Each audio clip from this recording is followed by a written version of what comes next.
Well, good evening, everyone, and welcome to Redbird Replay. This is Scott Kirker along with the coach, Mike Olson. He'll be joining me in just a few minutes. We had a little problem with his headset, but he'll be joining me in just a few minutes. Metamora gets ready to take on the Champaign Central Maroons. This will be the opening night of the 2018 season. Metamora comes off a 4-5 season. Champaign comes off a 2-7 season. They have some athletes on their team, and they're going to be a pretty decent team.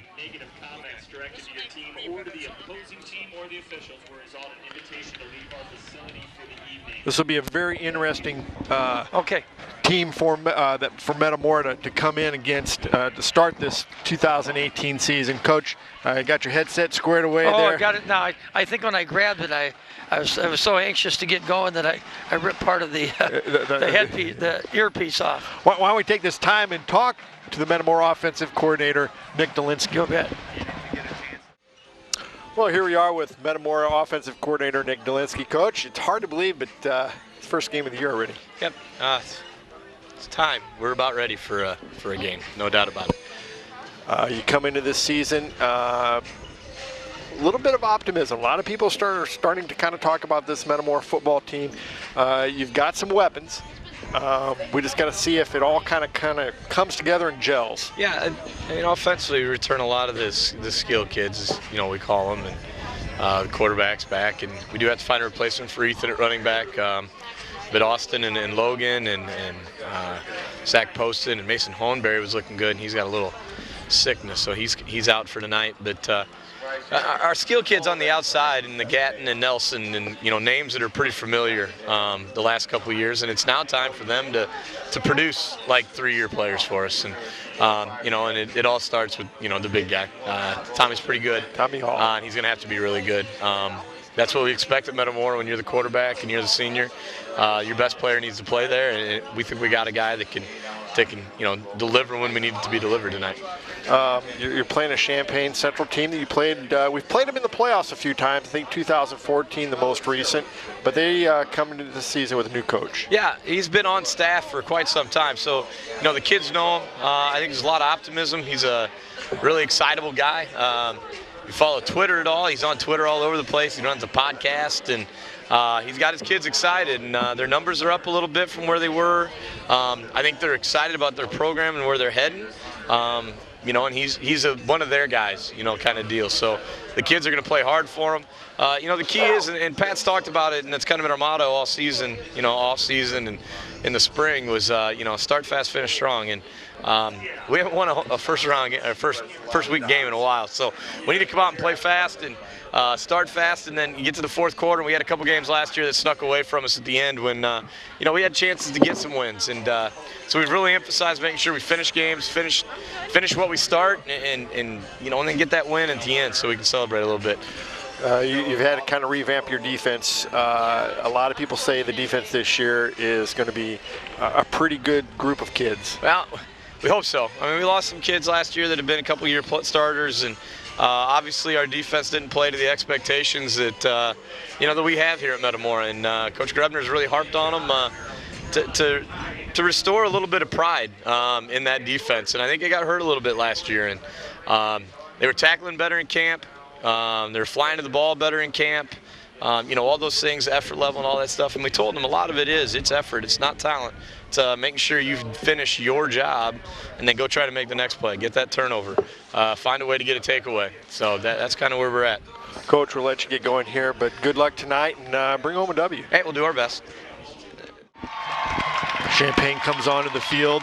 Kind of a cold, rainy night. Oh, boy. Can't hardly believe this is the first night of the season. It seems like about almost the 1st of October. Yeah.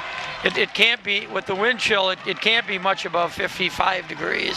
We talked to Coach Dolinsky, a little pre-recorded interview we did with him just a little while ago. And, one of the things he talked about was Tommy Hall has to have a big season for Metamora this year. Oh, definitely. And our offense, it's based on a passing game, and that's something different for Metamora. We're going to still run the football, but Tommy Hall's going to have to make some plays with his arm. And with that, Coach, Kirk, you have to have a good line up front too, and you got to be able to protect them. and you got to be able to. I think we got the receivers and Yeah. we got the people up front. If Tommy gets enough time, he'll complete his passes, and then I think Logan McClure and Yeager will give us if they start leaving the middle too wide open, and that's what you have to do against the spread. You either put a lot of people out covering pass, and then you give up the, for no better word, tackle to tackle with maybe one guy inside. And I know Larry Lavery at Central used to always talk about, you want the slow death or the fast death. And he said, if you play too many guys inside, they'll score pretty fast on you. If you don't play enough guys inside, and you play too many guys on the outside and covering the pass. You know what I'm talking about, where you play that cover two. Right. You play two guys behind, man-to-man up front, so you got 7-8 guys covering the pass. Well, guess what? The other team starts running a little bit, you're in a little trouble. But no, hey, we'll see. And we got Logan McClure. Looks like he's deep here. Is that I'm not sure who. It looks like we're receiving because we got a return team out on the field. Yeah. See, that's 38. 38 is Ryan Vogel. Good. Vogel's one of the fastest kids on this team. I've seen him run a lot. You and I both did in baseball.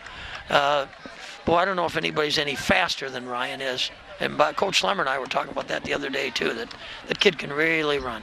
It looks like Metamora is up close because the wind is going to play a factor in the game tonight. Oh, big time. It's blowing from our left to right. We're receiving, so we're going. They took the wind with the second choice, and got 26 seconds on 26.8. So actually, it's blowing kind of towards us into our face here a little bit. Right, but it's we'll see. Look at the flag now. Yeah, you're right.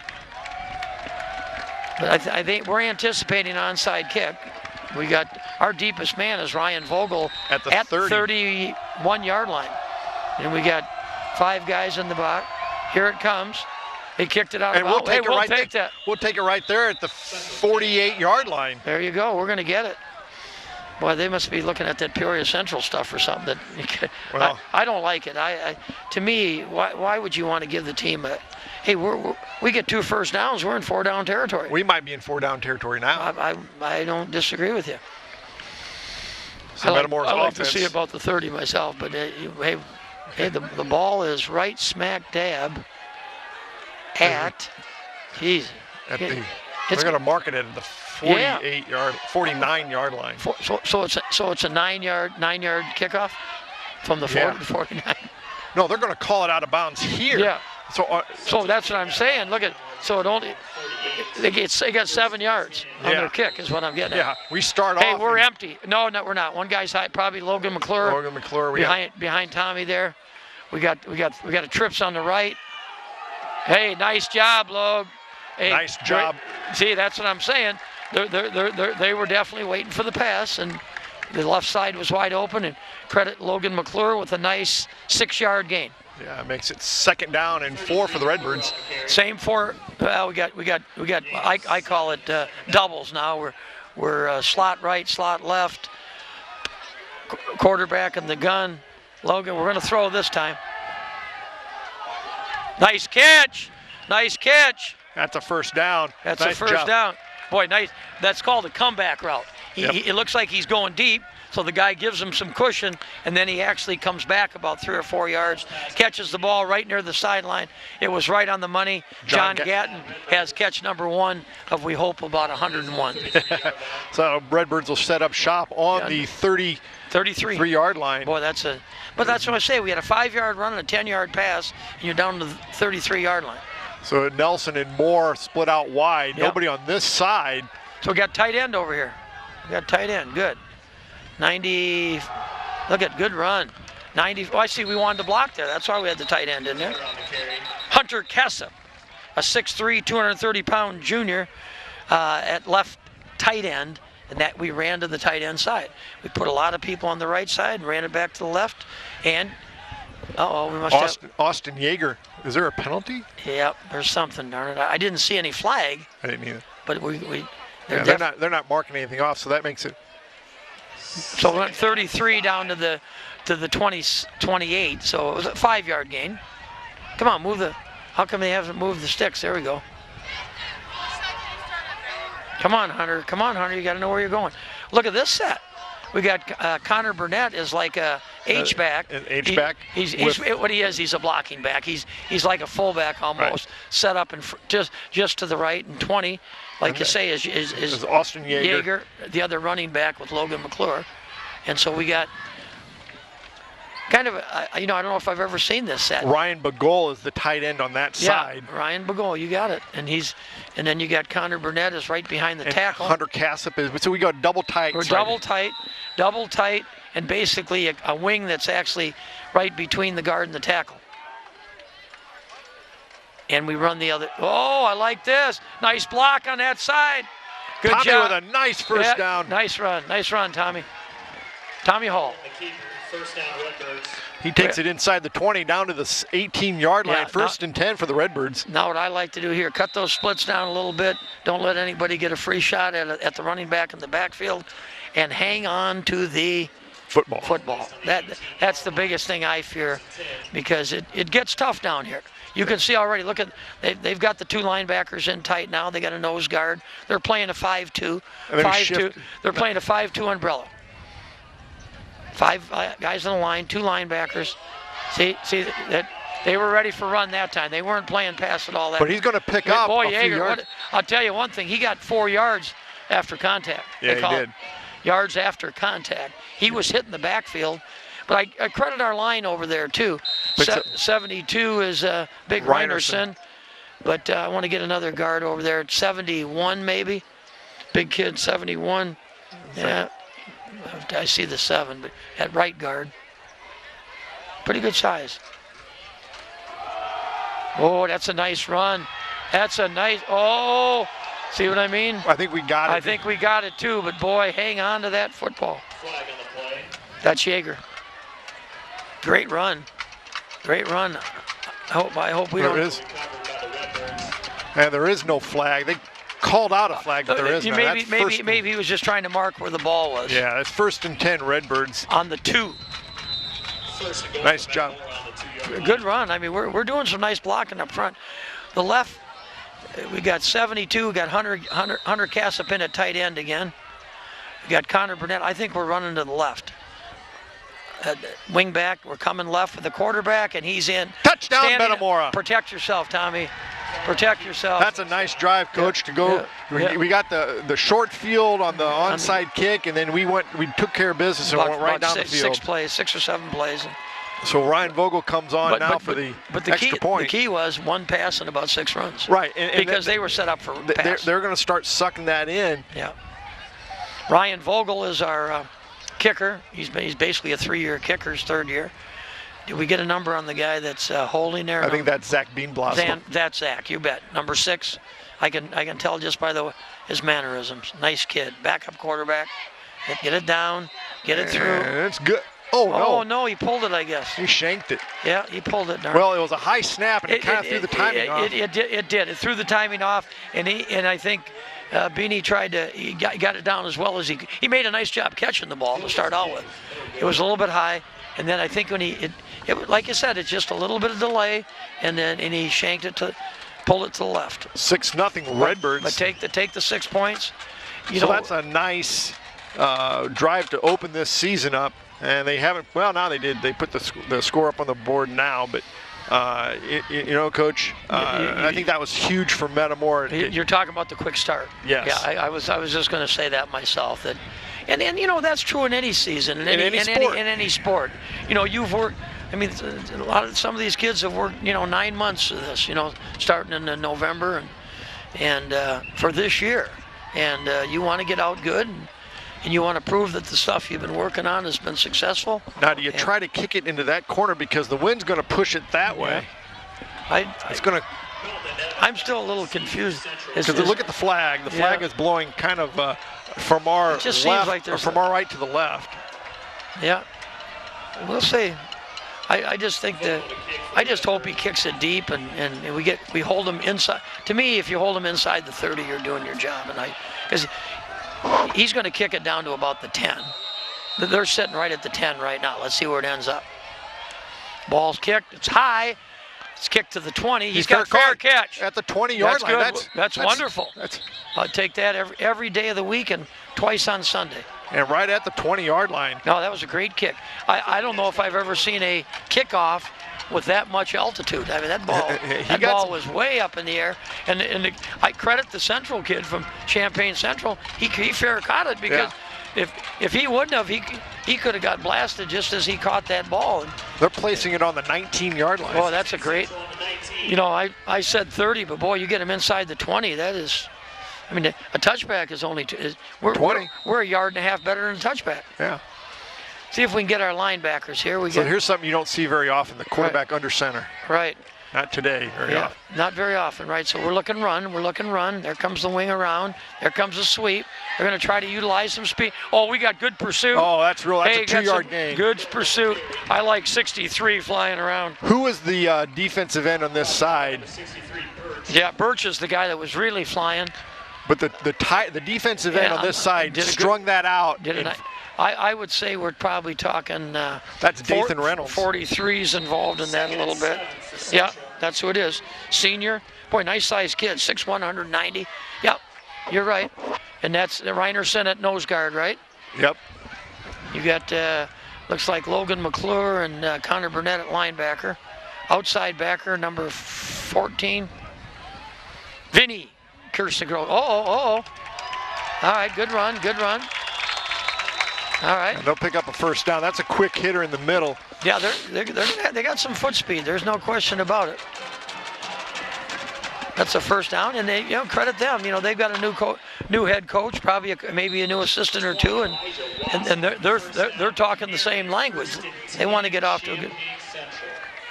Who's the end on the other side there? It's a 3. Is that 63? I think that's Birch on that side. Yeah, that's the one we said came flying. Oh, we lined up offsides. Somebody lined up offside.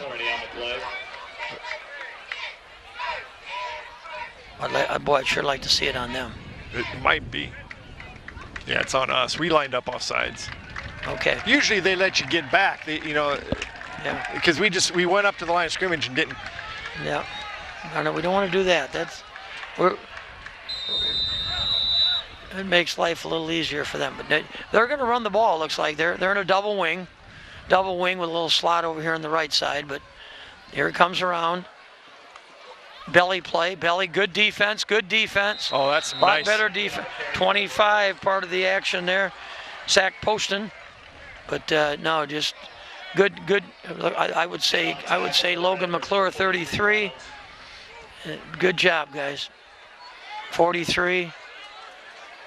The other thing I believe, and I had the pleasure of coaching a lot of these kids when they're 14 years old. When these kids like each other a lot. And I say like they play a lot together. They spend a lot of time together.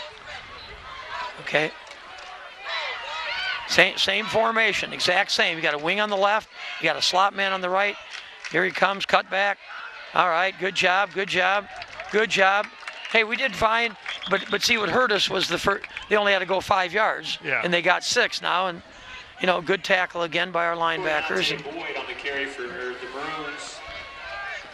That's going to be a first down. That's a first down, yeah. They got 6. Down by number 33, McClure. Yep. Logan McClure, the running back, is the strong side linebacker. 6:51 to go here in this first quarter. Redbird's up 6-0. Check the secondary out a little bit. Number 42. Like I say, first game we don't. Austin, yeah, good job, Austin. Zoller, yeah. Older brother played. Sweep. Come on, Austin. Doggone it. All right. You can't let them get outside. I guarantee you, if they get outside, our backers didn't flow real well. They strung it out well. He cut in behind, and they didn't fill those gaps real well. I'm with you. All right. Hey, keep playing. These are the hard yards down here now, but you mark my word, they're going to come back to that. I'm a little prejudiced too. Most teams are right-handed. Yeah. And when to me, if I don't know anything else, I'm going left as much as I can. Because that's normally. I'm going left. But defensively, does that make a big difference? Yeah, I mean, because where's Reinerson playing? You understand? I mean, But doesn't he line up on a strong side or weak side? Yeah, but basically the strong. I like to run left, and that's where they ran that time. Now they're going right again. Okay, stay with it, stay with it. Good job, 2-5. Zach Poston. He's only a sophomore, right? Yep. 5'10", 165 pounds. Good play. Down by number 25. Poston. Zach Poston. Yep. And that was almost a solo too. I mean, Yep. he maybe somebody would get a little assist at the end, but. Well, they have pretty good pursuit. He had some friends come fill in afterwards. Nice play. Second and 12 for the Maroons. They're in 4-down territory. Yep. Redbirds need to. Curcia Grossa, number 14, is in the middle linebacker with us. Let's see where he's going now.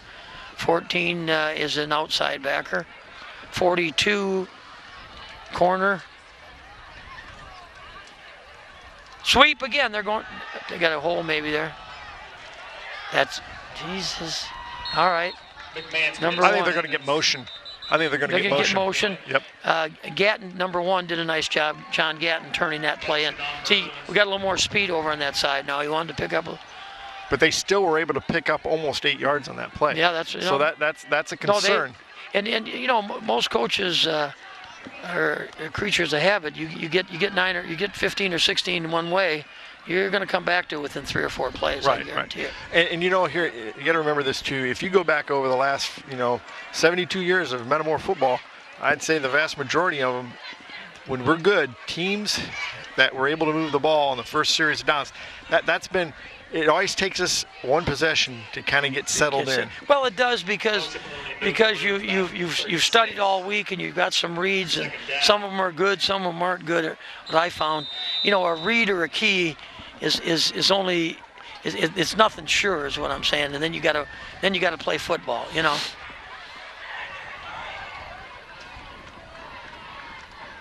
Quarterback sneak. Good job. Boy, I like that call from our standpoint. Yeah, he picked up maybe 2 yards. I mean, we're good size in the middle. We're very good size with Birch, Joe Birch, 63, 6'3", 230, 71 or 72 is Reinerson, 6'3", 280. There's 72 in the middle, 63 to his right, and then what's the young man on the near side here? Is that 43? That's 43. That's going back to Dathan Reynolds. Dathan Reynolds, right? That's pretty good size up front there. Trying to catch the secondary again, but we haven't. They've only tried to throw once, and that's when Poston got a sack. So here we go again. They're running the football. I don't care. They called timeout. Somebody called timeout. They tried a double handoff there, and we had it sniffed out. Yeah. I'll tell you one thing with that running the football, though. We're almost done with the first quarter. Right. I mean, 3 minutes and 22 seconds, and they had one big gainer. I think the thing that hurt us the most, though, is they made a first down, and then we went off. We were lined up in the neutral zone at the start of the second series. So at about the 35, they only had to go to the 40, and they got to the 41. Just across the 40. Yeah. I always say the game is designed for 10. And if you get a penalty and have to get 15, a lot of times you end up with that 4th and 3. You should have first. And on the other hand, when you're playing defense, we'd have been in good shape at about 3rd and 4.5, but because of the 5-yard penalty, they were able to get an easy first down, and then that gave them some momentum, and then they broke one to the outside, I would say for almost 25 yards, because they went from about the 40 down to the 30. So we get ready here for this 3rd and about 14. They don't have their whole part of that bottom part of the scoreboard working. Yeah, you're right. Well, we're still in the same formation. It's a single back. They've got a wing on one side with a tight end. They're going left again. They're going left. They're unbalanced to the left. All right, we got people there. That brings up a 4th and about 5. They picked up some yards, though. Oh, they picked up 10 yards on that. Yeah, they were on the 37, and they're down to about the 27. Right? Yeah. 26, maybe 25. So it brings up a big 4th down for Metamora to stop. You said it perfectly, Eric. It's 4th and 5. a long 5 too, because they've got to go past the marker. Past the marker. A football, and the football's across the whatever that is, 25 too. So it's a 5. They're at 5 here. Are they going to go wide again? My guess, they may come back this side wide. They're bringing this guy way out, coming back to us wide here. Yeah, there it comes. But I don't think so. I don't think so. It looked like a wrong run, but I don't think they got it. Yeah, he got it. Did he get it? By about 4 yards. Okay, all right. Darn it. I guess I was looking at the wrong stripe. Well, they've showed me enough already. When they're going wide. They're going wide. I mean, their 3 best plays have been wide. As we close in on 2 minutes to go in the third quarter. First quarter? First quarter, yeah. Yeah, that's all right. I don't want to confuse some of our listeners. Yeah, first quarter. God, we got somebody missed halftime. No, we need to get a stop here, though. I don't care what anybody says. Get set, boys. Get set. Dive, tackle. Get some people there. Get some people.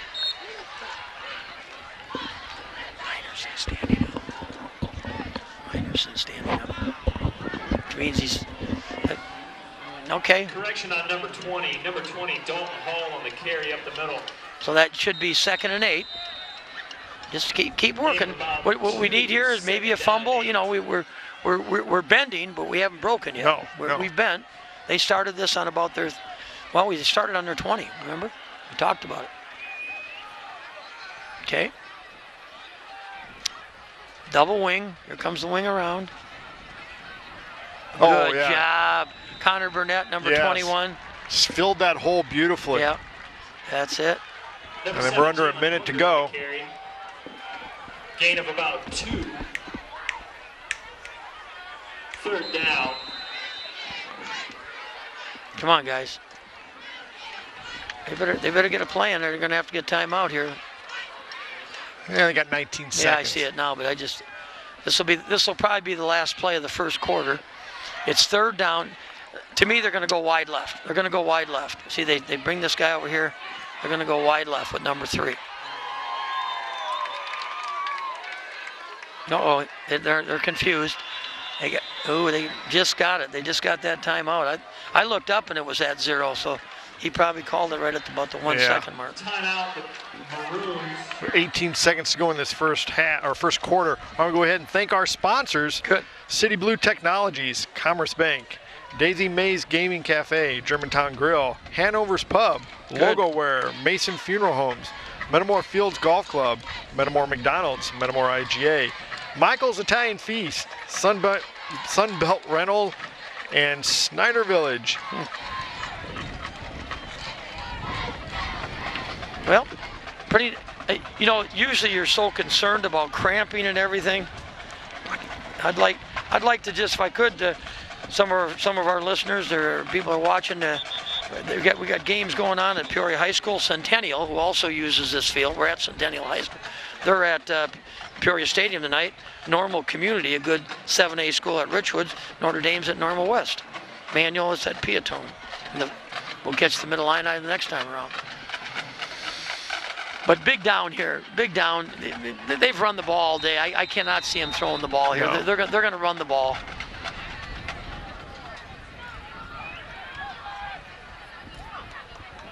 That boy.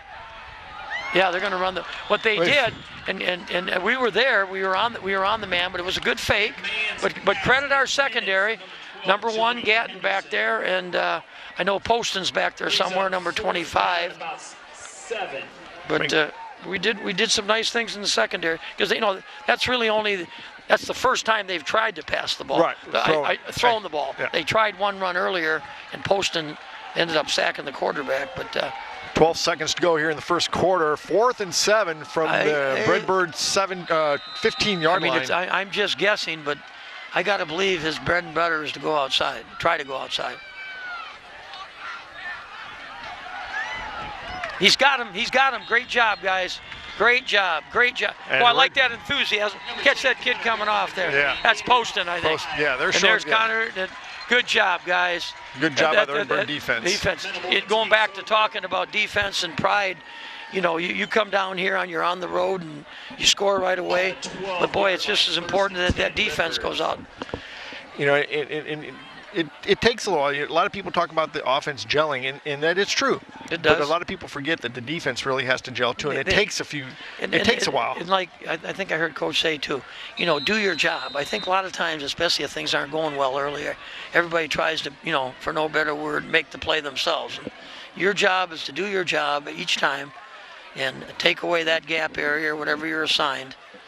And let's see, we got 3.9 seconds. Would he go up? We're single out here on the right.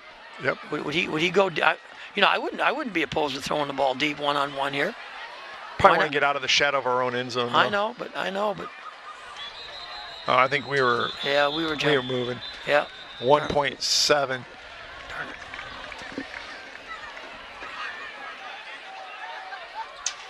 False start, Metamora. So that'll move it back inside the 10. We're going to have to start moving the ball. We did a nice drive that first series of downs.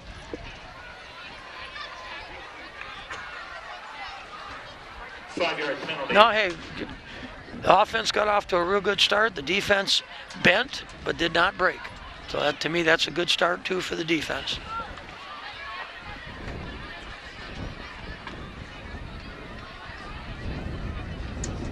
Well, I tell you, the wind is blowing pretty heavy. Yeah. I wish I could get a good feel of. You think it's kind of blowing right at us? It's coming right at us. If you look at the flag. Yeah. I'm not sure what the delay is now. Who's that? That's Nelson out there on the right by himself. By himself, yeah. But we've got kind of that double tight. I call it a little. Joliet Catholic used to do that a lot. We did in our heydays too. We had double tight, wing back. Put a wing back in there, and even put him inside the tight end. But I'm not sure what the delay is here. One thing about our numbers on the front, they're pretty small. You got to almost know it. Like I'm trying to find the left guard. You see the left tackle is Reinerson. I know his body type. And Hunter Cassup is 95. But I'm trying to I just want to get some of these names of kids that are playing here. The left guard, I assume he's a 60 number or something. You see what I'm talking about? Yeah. That might be Luke Vogel, number 60. 60, okay. It's just hard to read. And then we got a wing on the right too. We're basically now we're going to switch it over. See, so we definitely got a tight end and a wing on the right. I was just going to say, could we break one here? Could we break one? And McClure on the carry. The nice thing, that's only first down. And that was only a pickup of almost 10 yards. That'll take us to the end of the first. Yeah. We head to the second quarter.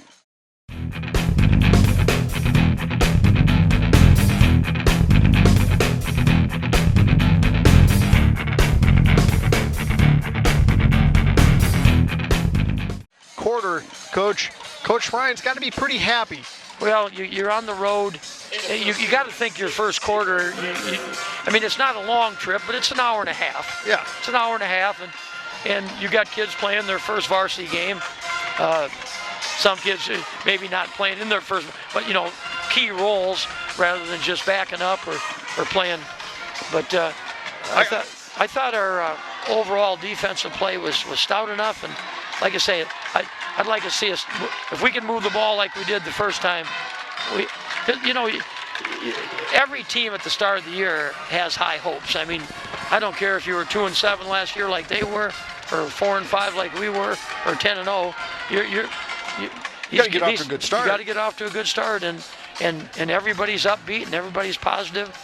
Coach, the last couple times we've run those inside belly runs. Yeah. We've come close. It's a shoelace tackle that's brought us down. No, he was into the, I call it the third level. When you go 10 yards, you're into the secondary. So it brings up a second and about 7. It actually picked up about 9. About 9 yards. Yeah, because it was you got 5 onto that 4 you see sitting there. So yeah, it was first and 15. Now it's second and 7. So he picked up about 8, but yeah. That's a nice first down carry. Now here's our trips look here. With trips over here, we got a split end and we got a slot man. And a little low. Look at this. Look at this. That's first down. First down. Come on, Logan. I've always said it. Logan McClure's first 2 or 3 steps are really fast. And young man last year, Ethan Hodel. Very good running back. And Logan's got big shoes to fill. But here comes Austin Yeager. I'm glad to see that because obviously Logan's playing a lot of defense too. So we have to rotate him in. Hey, that's what you want. And he's pretty tired. He's hard-nosed. Look at this. Look at this. Look at him go. Look at him go, Coach. I like it. I like it. I like it. Oh! Get credit their kid. I'll get his number here. Credit their kid with a shoestring tackle. But, boy, I tell you, that was a great run. Nice blocking up front. Good blocking on the left side there. Yeah, that was, like I said, credit Coach. A lot of people, there's nothing like fresh backs, I'll tell you. Man. Washington ran a couple kids last year at that running back spot. And, First and 10 on the 12-yard line. So Metamora down to the 12, about where they were. Now we need to cash in. We need to cash in here. The best time to do it is right now. Look at this. Look at this. Yep. And he's down to about the 7, maybe the 6. Yeah, it's a nice first down carry. I know that. And that was Thomas Hall. And I like to see that, a lot of people say, hey, he's a tall kid, you don't want him to get hurt, but I like the fact that you bring him around the edge like that and make him run the football a little bit. Second and 5. Good 5-yard gain. Yep. And I'd say even 5.5, but they'll 71's in there. We don't have a 71 listed. I thought it was 71. A big right tackle. We're tight here. We're going up the middle again. Oh, Tommy nice keeps move, it. Tommy. Touchdown, Metamora. You know what it was? It was just a great fake. They had 2 guys in the backfield. Both of them were on the running back. Tommy delayed it, took it to the left.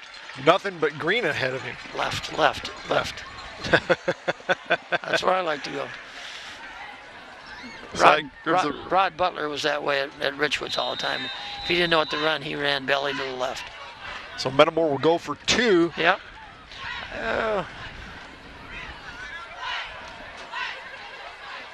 This is going to be a pass play. Slant might be wide open, although if they... Yeah. They're playing on the inside half, so maybe a fade to the corner. It could be. Let's see where we go.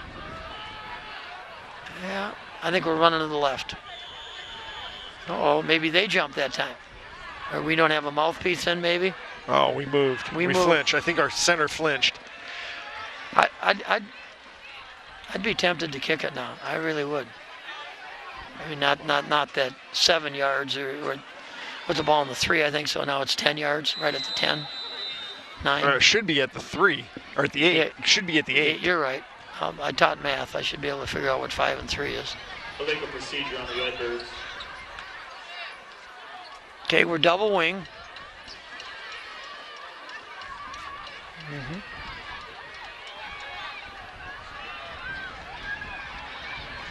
See, there's the best example I'm going to give again. Yep. He'd have been in the end zone by 3 yards if we wouldn't have had the 5-yard penalty. And he took it from the 8 down to the 2. So he gained 6 yards. Like I said, we'd have been into the end. But hey, take our 12 points and enjoy it. Yep. And we're just basically 2 minutes and 13 seconds into the second quarter. Now, on this kickoff, Vogel, when he kicked off the first time, he kicked it high because we had the wind. But this time, he's going to have to kick it low because he's going to be kicking into the wind. Yeah, see what he does. Get some of our specialty team guys here, 42. That's Dathan, right? Reynolds, 23. Clay Keyswetter. Good job, Clay. His job is to make sure it gets turned in. Kicker, of course, he's got contained. Yep. that's a tough job. Is Ryan Vogel. Now they're all kneeling, so it's pretty hard to see their numbers. And we've got to say a little bit. First night, it's hard to know. Just looking, they all look pretty much the same, don't they? Yeah. They do to me. After a while, you kind of learn their mannerisms and everything. But right now, I'll tell you, the whole key to that last one, though, we made them go 81 yards, and they did the same thing. Oh, boy. What a great kick. Oh, my Lord. That's out of the back of the end zone. That's out of the back of the end zone. Coach, I'm still going to... I think you might be right. I'm not going to... See, I think that flag... No. That flag's deceiving. I can feel it, yes, Coach. No. He had that and up into the wind. that's why that ball stayed up high the last time. No, that Ryan Vogel just kicked the ball. There's a... what do you call that? A tent. Like a I call it a tailgating tent. Yeah, I think that's where they have their cameras down there, right smack dab underneath the goalpost, and that's where that ball landed. It did not land on the green. It landed on the white of this beautifully brand new first game ever on the turf here at Tommy Stewart Field. Tommy Stewart was a Hall of Fame coach at Champaign Central for many years, a U of I player. Sweep. Come on, guys. That's it. Come on, wrap up. Well, linebackers need to flow a little bit closer to the line of scrimmage. Yep. Is on the carry. Yep. They strung it out. Logan was there. McClure. Pickup of about 6 yards. 38. Give me number 38. I see these secondary numbers. That's Vogel. Ryan Vogel. I like that speed. 42. Austin Zeller. Good. These are things they're going to be able to clean up, though. Oh, I think so. I mean, and like I say, this is, we got kids that are 38. Vogel's at safety. I like that. Poston's at strong safety. 3 is John Nelson. Come on, boys, wrap up. Oh, that's a loss. And like I said, you're going to see there again, 60, right? Milton on the carry. Luke Vogel, like we said earlier, I think. Brought down by 54 Hines. The last tackle for Metamora, number 89, Bagol, boy, I tell you. He's not too old either, is he, Bagol? No, he's only a sophomore. That's what I thought. We're playing a couple sophomores there. Because isn't Poston only a sophomore? Yes. Brings up a 3rd and about 4. Man, we'll say 5. 3rd and 5. Big down for the Redbirds. Haven't seen a punt yet. Vinny Q, 14 and an outside linebacker. He's a junior. I like Vogel at safety, though. I really think I think Vogel's our fastest player. I like that because he's got that baseball instinct to play center field. He's a center fielder. That's what a safety is when you coach it. Nobody behind you. And hey, you got John Nelson, number 3. He can run. That's a 6'3" DB. That's right. He's one of your corners. He's covering a 5'9" guy out there right now on the right side. I like that right up on him. Oh, good job, Oh, that's boy. real good Hey, defense. linebacker that time. Brought down by number 21, Connor Burnett, yep. Good job.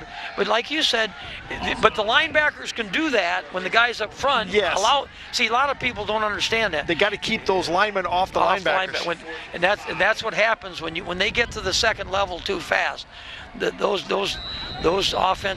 defensive linemen are either trying to penetrate too much or whatever it may be, but it's a team defense. But we should get the ball with the wind here inside of Champaign Central. That's offsides on them. Yeah. But that's an odd formation. They have 2 guys back deep where the punter is. Yeah, so you really don't know who's getting the ball. Don't know who's getting the ball, but that's going to move them back 5. But one thing we've done, it seems like to me, on the 3rd down play, credit Coach Grebner, right? We've seemed to have the right call to make things happen too, but that comes with confidence and knowing what kids can do too. Hey, just make sure we secure this ball here. It's our ball. We don't even need to run it back hard. Just catch it. Catch it. And don't let it bounce too far. And watch the fake. All right. Oh, he shanked it. They tried that rugby style kick. We're going to get the ball, guys. At about the 7-yard line. Come on, guys. Boy, see, they tried that rugby kick. Same deal. Remember when Michigan lost to Michigan State a couple years ago? Yeah. See, they tried that rugby kick thinking they were getting a little advantage. And the kid, you're running, you're trying to kick, you see guys coming at you. And I think what it is you make a decision whether or not you can run or kick it. And then when he decided to kick it, he shanked it. And what did he lose? What did he lose about? That was a negative 10 maybe? Negative about Well, they were up about the 23-yard line. The wind is definitely coming from the south to the north. That's a negative 15 punt. Okay, let's see what That's here. going to hurt the yards per punt average. All right, we got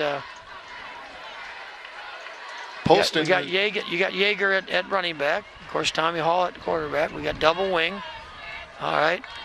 Look at this. Look at this. Get your shoulder pads down. That's good. Yeager. Austin Yeager. For the Redbirds. I would say he took it down to the 4. Yeah. Number 7, Jalen Booker. in Second the and stop. goal at the 4-yard line of Champaign Central. 7:06 to go here in the first Oh, half. there's a lot of time to play yet. Number 55, Nicholas Gunn. God, this guy. Oh, they got a man down. Darn it. Cramps?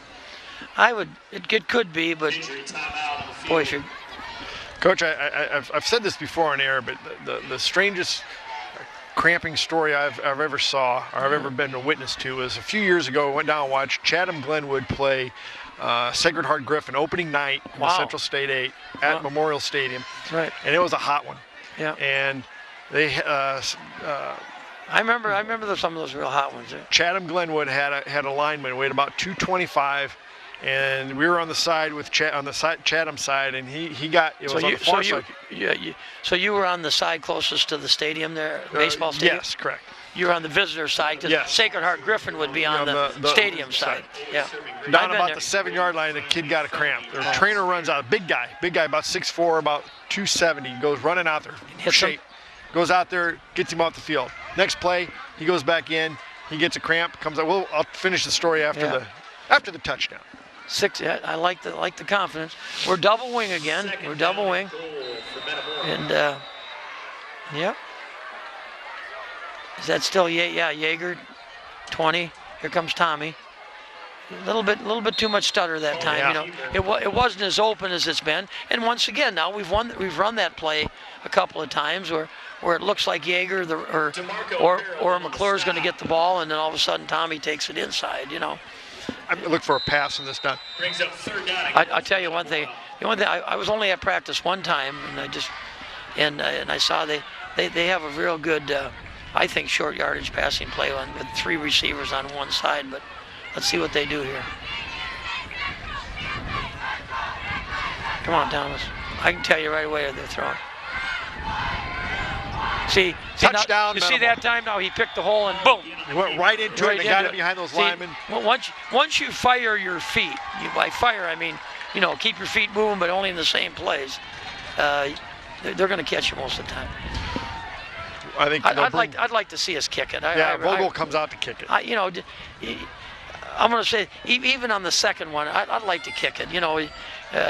The term is sometimes chasing points a little bit too early. And you don't need to, and that You gave it a shot one time though to get that point back. That's probably what it was. There's rationale both ways. And to be honest, but look at that. What I'm saying, when you got that leg, the first one was a high snap. I don't care. Yeah. The coaches will see it. And then I think it was because once again it's the first time that Zach Beanblossom holding number 6. Well, he yelled last year though, so. But what I'm saying, it was because it was high. Yeah. I saw it. It wasn't down quite right and either. He threw off his timing to the ball. And then we basically came through and he actually pulled it to the left. So anyway, getting back to that story about that kid with the cramps. So now he cramps. You bring him off the field. He goes back in again after he has to sit out a play. One play, yep. Goes back in, gets a cramp, comes back out, goes back in another play later, gets a cramp for the 3rd time. Yeah. So this guy goes over, and by now they each time it takes about 10 minutes to get him off the field. This time, this coach goes over there, throws him over his shoulder, and runs off the field. No, like I said, I was around 37 years at football on opening night, and then now this is my 11th, so almost 50 years. And this is by far the coolest. Yeah. Forget the rain. I mean, I've been out in rainy opening nights, but as far as no rain, but just a cool night, seems like about an October 15th night. Boy, that is just tremendous. Oh, what do we got now? We're off. I hope we're not offsides. We don't need to be offsides, guys. We could. The way he's kicking the ball, I think that's what it is. Unless the players weren't ready. You're supposed to wait for a whistle because he still seems to be keeping the ball right at the 40. Yeah, now they're going to back up, I think. Well, he's keeping the ball at the 40, but the kids go back to the 35. Yeah. No, but he's going to. I don't think they. Yeah, see, there comes the penalty now. See, doggone it. Penalty on the Redbirds. Offsides. False-start re-kick. So it's 19-0 with 6:02 to go here in this first half. I got a 24 on the specialty teams here. I'm trying to get some of these. Jake Welsh. Yeah, Jake Welsh, hard-nosed player. Yeah. Nice player. 5'6", 190. Junior. He's about the fourth one in on the, and then it looks like 36.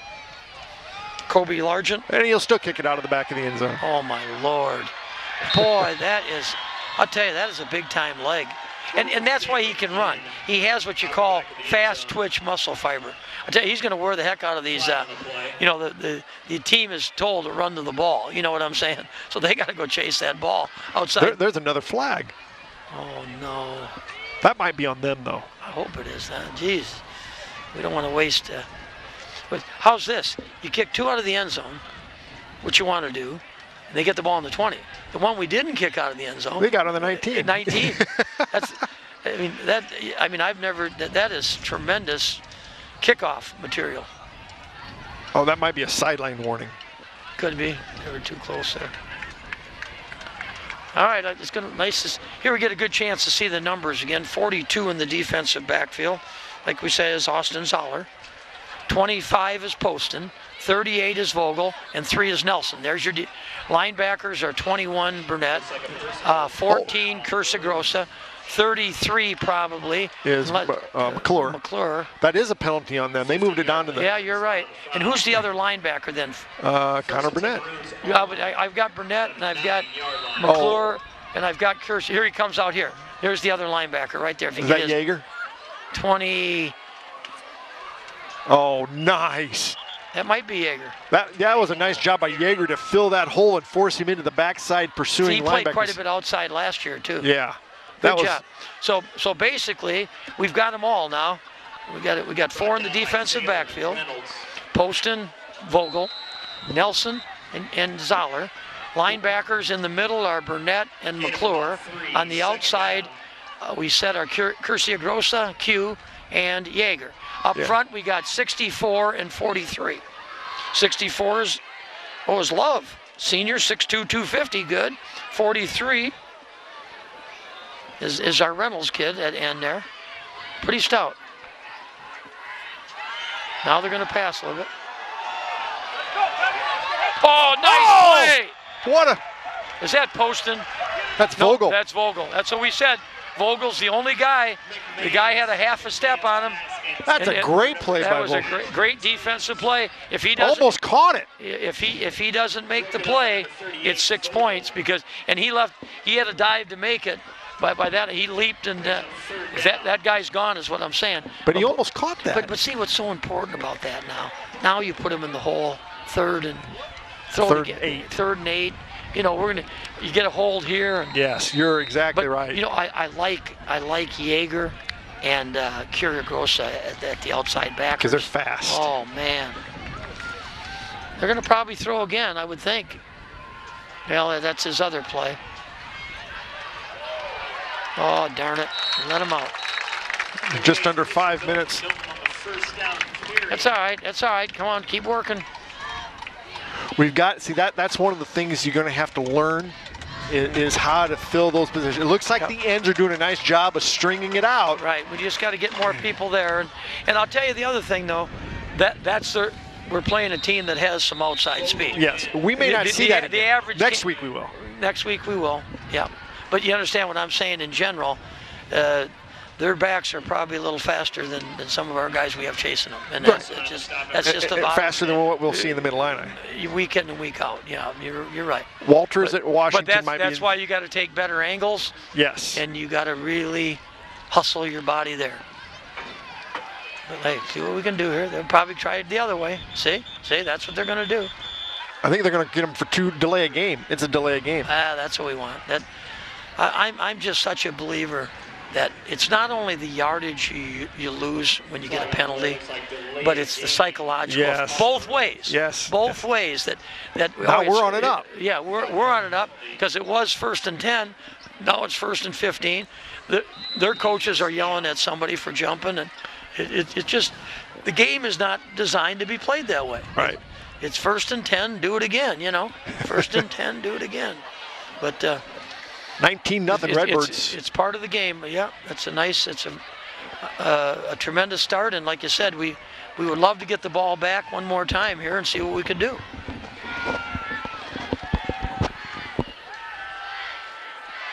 That's it. That's all right. That's a pickup of about 6. 6 or maybe even 7, but makes it a 2nd and 9.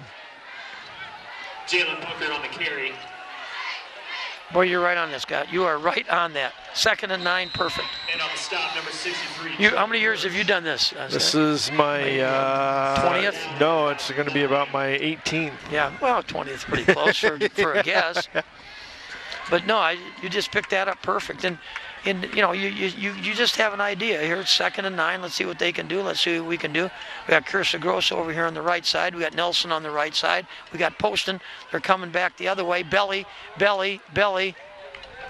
All right. Keep your feet. Keep your feet. Brings up a 3rd and about 3. 3rd and 3. Yep. I mean, if you were coaching this team right now, what would you do right here, Scott? If you're coaching Central? No, yes, Champaign. I go wide. I'd go wide. I mean, because number one, you need a 3.5, I think. Yeah, you got to get past the markers. You need a long 3. Yeah, you got to go just to the other side of the. Yeah, it's 3 yards. I think they're going wide to our right, to their left, to our right. Might be a quarterback sneak. You're right. Yeah, they did it too. All right. The thing we got to keep in mind is don't break, bend a little bit. Here's the thing, they're only out to a 38-yard line, Yep. 37-yard line. There's 2:22 to go in the first half. We got to keep them from scoring. They get the ball to start the second half too. Yeah, they do. It's 19-0 Redbirds, 2:15 to go. The only thing I'm going to say is we're spending the bulk of our time has been on defense on the field. Remember, we scored early, and then almost went probably 10 minutes on defense before we got it back. So we've probably played 2/3 of the time on defense, and that wears you down. Probably got a hole back there, I hope. Yeah. Oh, I think we'll decline that, and we'll take the sack. I'll tell you one thing. I'm impressed with our secondary, and well, they said that was the strength. Yeah, and you know what? It appears obviously that Poston runs real well. I know John Nelson runs real well. Vogel. I know Vogel runs very well. And then you're looking at Zoller, who runs pretty well. So that's what you want in the secondary, because you're gonna have to cover their fast people. Do you think about taking some timeouts here? It's 2nd and long. I guess it depends on what we do here on 2nd down. Oh, we got Bartman in right now for Zoller too. Just a little bit more beef. That's pretty good pursuit. That's good pursuit. Who is that? That's good pursuit. Number 3, John Nelson came up from the secondary, but there was somebody else there too. Metamora takes a timeout, it looks like. McMahon's pass completed to number 2, Ashton Timms. I want to say maybe Zoller, not Zoller, but Yeager. Yeah, it might have been Yeager. It might have been Yeager. Outside backer on that side, and then you got the support from the corner coming up. Once the ball's thrown, then those corners got to come up. Let's go. Run support. Yeah, run support. No, sometimes I think sometimes the corners think their whole job is to defend the pass, which it is. But on the other hand, it's a tough position. It's a tough position because you get beat. There's nobody behind. If you come up too fast, they go behind. No. And you gotta have a short memory. I've been there working with secondaries, and the coordinators yelling at you. How come we weren't up there? How come we weren't? Okay, I'll get them up there, but now you're going to be yelling. How come they're getting behind you? Yeah. Because you got to keep a cushion. And you got to have a feel. You got to have a feel. And that's what it takes. And I credit John Nelson there for to me it was our outside backer. But Nelson's the one that but kept Nelson that came up and forced him back into the flow. And then we made the hit over there, and good job. This is Vogel over here now on their wide guy. Vogel on their speed man right here. On this side, you got Vogel. Wait a second. There's something wrong with the clock. Yeah. We got 14:10. Yeah, they're gonna. Remember, it's opening night for everybody. Yep. I want to give all our secrets away, but you saw that just getting ready, getting everything ready. We're going in. The game's going to start here in about 2 minutes. And I'm putting my headset on, and I rush to do that, and I tear part of the earpiece off, and now my mother used to tell me all the time, haste makes waste. So 1:41 to go. That's what it should be. I was going to say about 1:40. But so I think we got Kyle Bartman's in there at basically strong safety now, and you got Vogie on the. Here it comes. Come on, Vogie. It was deflected. It was deflected. Yeah, get on the ball. I like what we got. That's perfect because now that stops the clock and they got a punt. I'd like to see us too. Let's try to block it. Right, but let's really, when and if we get the ball back, let's really air it out for about 5 plays too. 2-minute drill. Yeah, work on it. Work on it. I mean, we don't have to run the half out, it's a good chance. I mean, we could pass the ball 3 or 4 times. Oh, easily. Versus if you run it, you're looking at 2 or 3 runs in the because they're not going to call timeout. And we've got every timeout left, don't we? We just spent one earlier. Right. So we got 2 left. You get 3.5. It should be on the scoreboard there somewhere. I don't see it though. Well, they're lined up to go for it.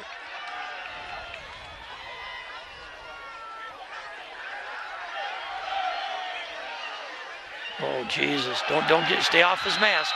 Stay off his mask. That ball's on the ground too. I'm going to tell you this one thing too. You see the number of white shirts that were there? There was a lot of them. I'd say 6 or 7. That's the other thing that wears a team down too. If you only have one guy or a guy and a half making every tackle, eventually somebody breaks one. Yeah. Especially the good backs. They're going to break that eventually. But on the other hand, you start pounding people with boom, boom, boom, boom, boom. In the old days we called it gang tackle. Why do you suppose they went for it there? He's being too aggressive. He was, well, Coach, remember the punt last time too? Oh, that's true. I mean, I think it's definitely a punt situation, but one thing about it too, and he's a new head coach, and he's going to put his philosophies in. And here's Logan. That was a good ride. Good. You know what I liked about Logan McClure? Good body lean. He had his shoulders down. I think football is predicated on get your shoulder pads below their shoulder pads, and then you'll do most of the hitting. 2nd and 8 for the Redbirds. See, to me, here's where I'd like to run our offense. Is the slant open? Oh yeah, we got. Oh, look at this! Look at Logan. Oh, he got hit pretty good. Hit big, but that's all right. He's a tough kid. One thing about Logan, he went out for track this past spring, and he got his body in great shape, and he works hard. Solid, smart kid. Under a minute to go. You think they're going to give it?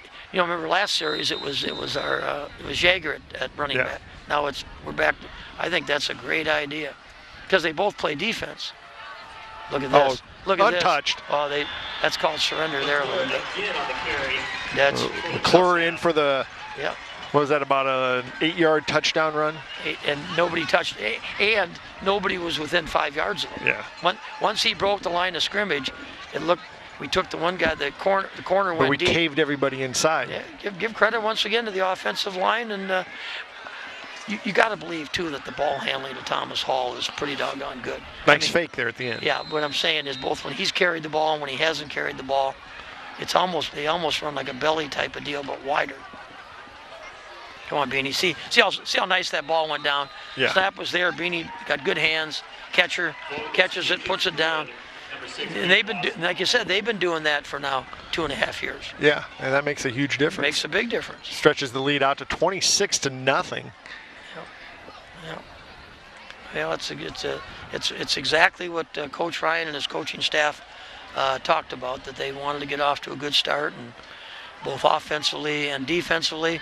Obviously, they did with the opening touchdown in about 5 plays, and then the defense not as stout early as they probably wanted, but did not break. Bent but did not break and got a hold. And now you're starting to see some momentum gain. And now you still see a 0 up on the board with 38 seconds to go in the half, and that's pretty nice, Coach.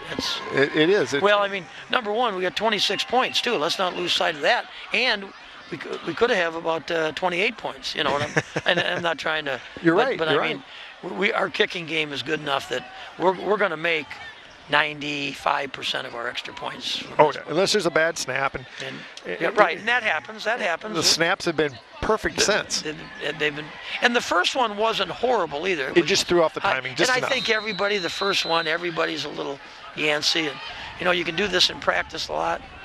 I think he's getting a little tired. he kicked it. Yeah, it broke. See those lines? It's kind of hard to tell which line. But once the ball crosses the goal line, in the air even, it's dead. It's dead. Now your foot can be back there, but it has to be the ball. It has to be the ball. And what I'm saying is, it's like a vertical plane, using geometry. A vertical plane coming. Once that ball breaks the plane of the goal line, the ball's dead. Now I know that's something that he's worked on. They did it at a kicking camp up in Wisconsin, where they try to get the ball to the 1. Yeah. And that way, then they have to bring it out. So they hopefully you get it at the 50. You stop them at the 15. 15 or 10. One thing about all coaches, the 20 is always pretty good, but boy, if we could get the 15, that would even be better. Oh, that's Now, I mean, the coach should. To me, I throw the ball deep here. I don't care what anybody says. What do you got to lose? Well, I bet he's going to try and run the ball and run the clock out, so that's not any worse, because they've tried one long pass and it was almost intercepted. Well, it was all. But hey, if the pass would have been remember, it was against that wind. I don't care what anybody says. And one more step, one more biscuit on the throw, and they could have 6 points on the board. See that? Yeah, they ran it out. Good job, though. See, I'm going to count them now. 1, 2, 3, 4, 5, 6. There's 6 white shirts there.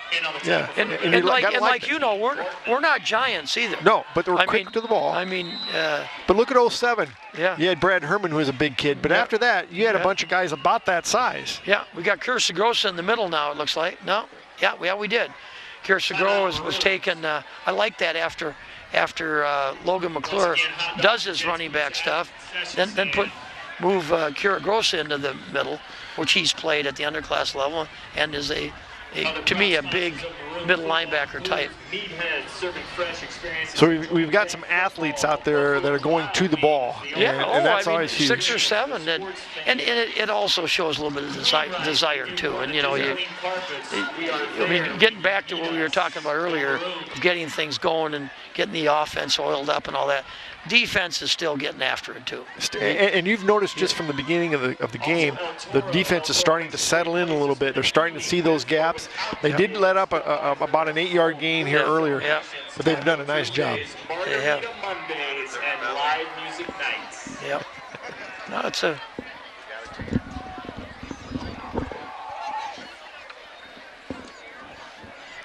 How you doing, Kurt? Nice start. 16 seconds to go here in this first half. Got Kurt Ryan standing right by us here. He's got a little smile on his face. Well, he's going to have a pretty good freshman team that he'll be able to bring over here tomorrow. And they get to play in a park. Yep. Get back. Get behind him, guys. Oh, we got interference on that one. What's this? No. Oh, now they're going to throw. His arm came up underneath him. Yeah. All right. That's a 15-yard penalty from back there, though. That's not a spot foul. No, they're moving. No. That's not a spot foul. That's not a spot foul. He's got it going. He's got to go back here. But they've moved the chains. They moved the chains. Yeah. Now they'll figure it out. Hey, like I said, they're just guessing. It's opening night. I think they knew where the ball was. Now they just moved it. They didn't even mark it off. They just went 15 yards from where it was. A good referee will know where the last ball was. That's true. He does. I mean, if not exactly, he just where he's standing now, he knows exactly where that ball is.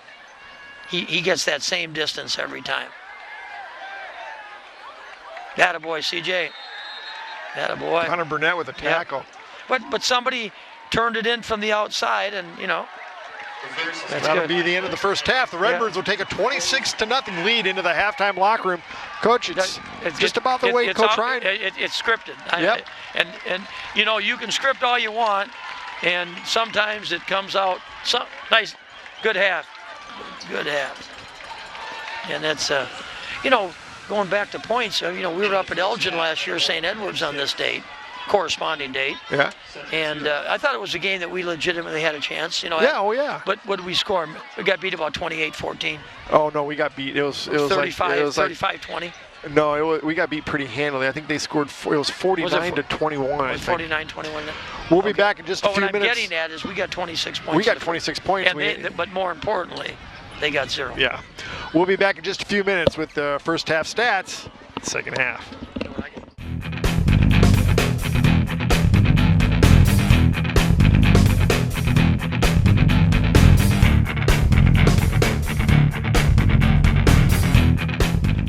Okay, now it's time for the first half stats.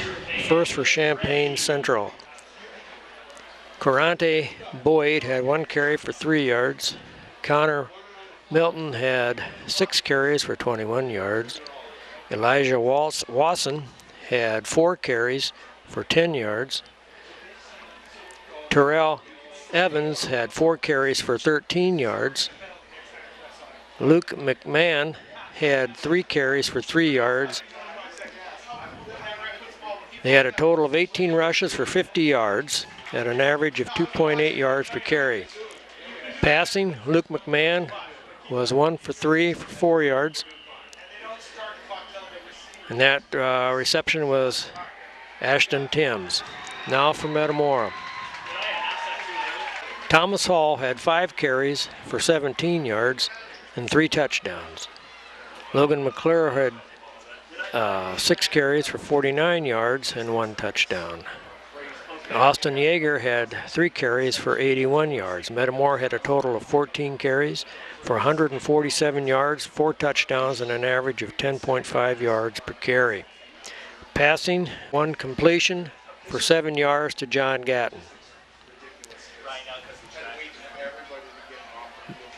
Metamora had 5 first downs rushing, 1 first down passing.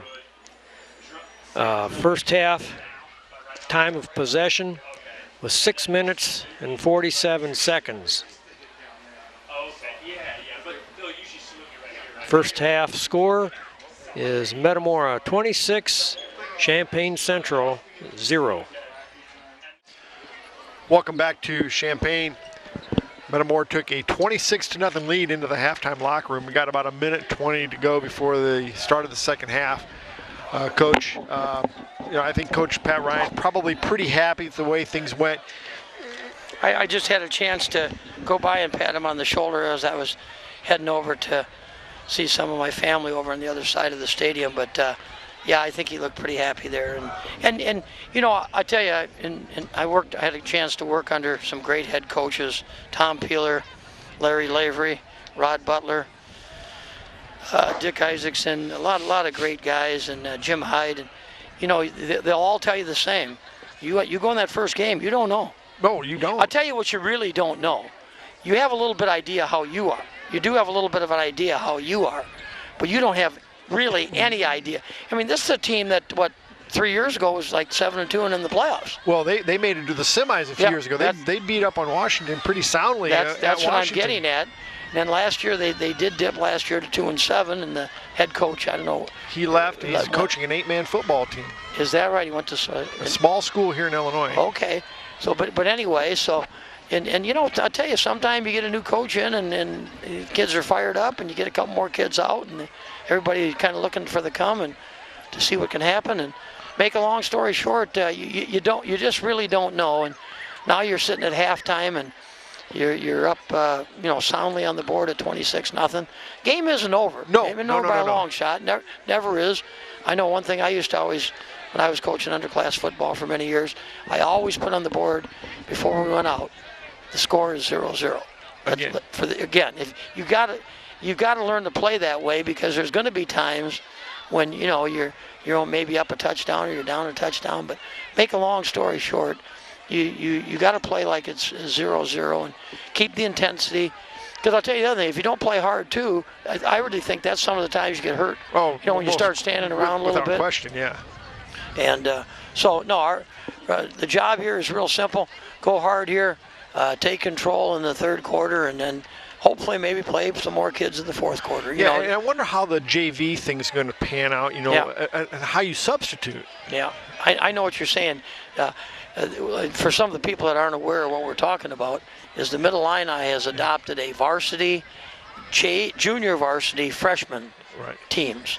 So on Monday nights, it will not be a sophomore game anymore. It will be a JV game, which will be mostly made up of your sophomores and juniors that aren't playing that much on varsity night.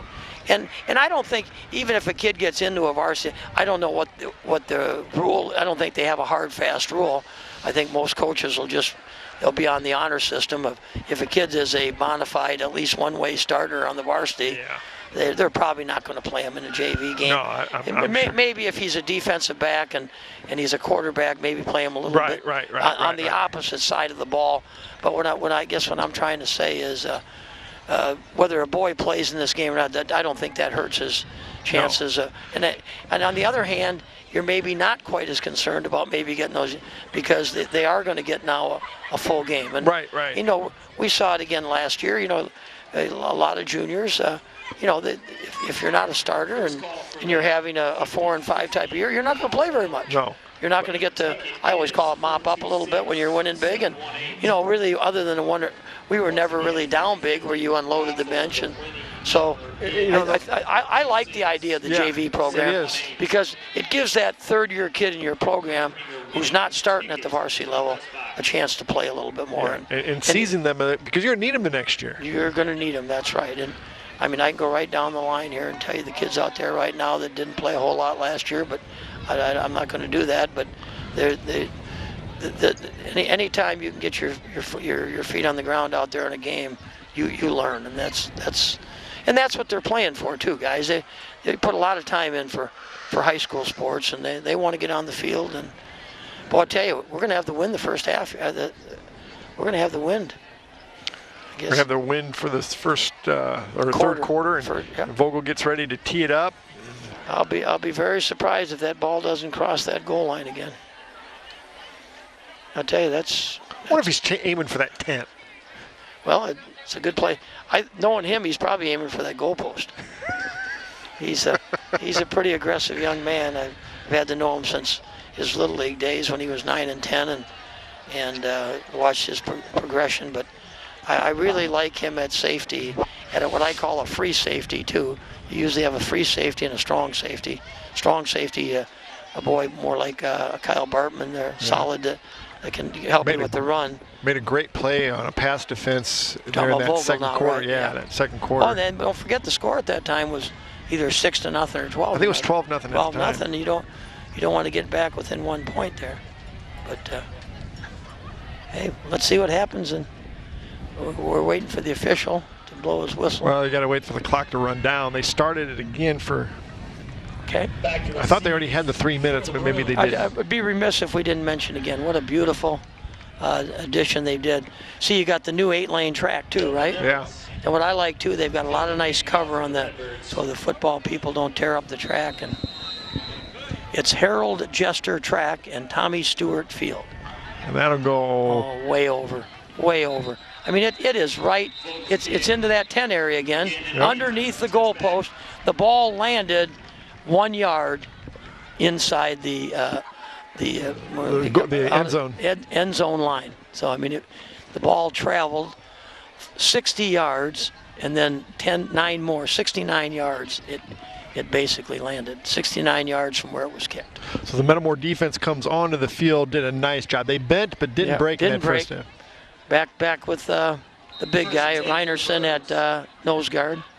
I see Yeager and an outside backer. Oh, we got John Gatton playing at a corner here too, matched up 1-on-1. They only got one wide receiver most of the time, So they got John on him. That's it, that's it. Keep pushing, that's it. 25 around there, 20 around there, 42. Pick up of 5 yards, makes it a 2nd and 5 for the Maroons. Yeah, well, the way the Maroons run the ball, the quarters go by pretty fast. Yeah. No, Yeah, they really did. Yeah. Well, they held the ball almost from we scored in about the first 2 minutes. Right. And then they hung on the ball like down to about, 30 seconds. I mean, we finally stopped them. Yeah, we only had 1 possession in that first quarter. Right. So you got one wide receiver. They're going to run the ball. They're going to run the ball. That's their game. Come on, guys, wrap up. That's good. We're still getting a lot of good white shirts to the ball. You got to wrap up a little bit better. He sidestepped a tackle. Yeah. And you know. Oh no, that you got to wrap. And you know that even up through the NFL now, you don't see the wrap.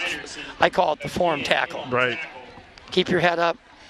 You know, basically wrap up, pick him up off the ground if you can't even. Take his feet from underneath him. But you got pretty much the same lineup at linebacker. You got Yeager at an outside, and you got Kirsten Gross at an outside, number 14. McClure and Burnett in the inside.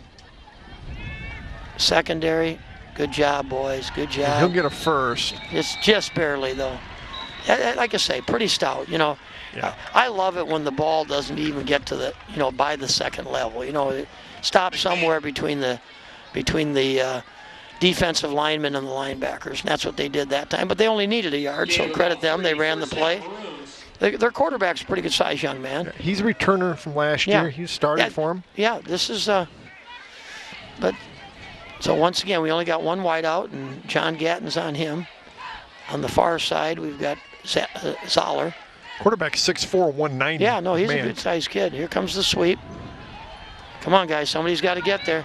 Somebody's got to get there, Connor. Good job, Connor Burnett. We got guys flying around. 42. Yep. Who's 42, Coach, again? I should remember. That's Austin Zoller. That's Zoller. Good job. Brings up a 2nd and about 2. Brought down by Burnett. Brings up 2nd down and 3. That's a awful short 3, isn't it? Yeah. All right. Here he comes, our end over here. Yeager. Good job, Yeg. Uh-oh.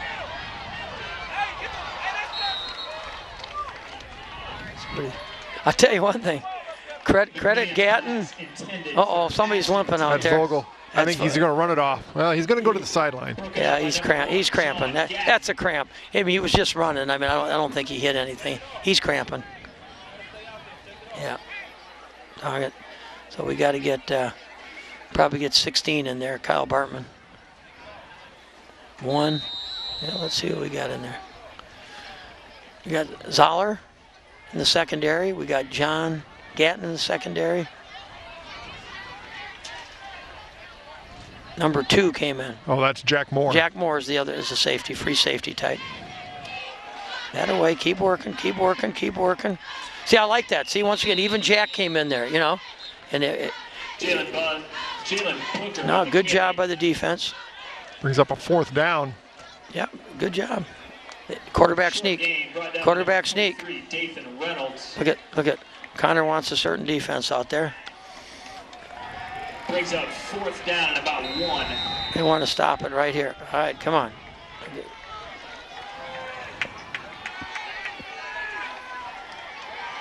$8:45 to go, 3rd quarter. Still 26-0 Redbirds. You see, going back to running the ball, though, they've run almost 4 minutes off the clock here already with these 2 first downs. That's it. That's it.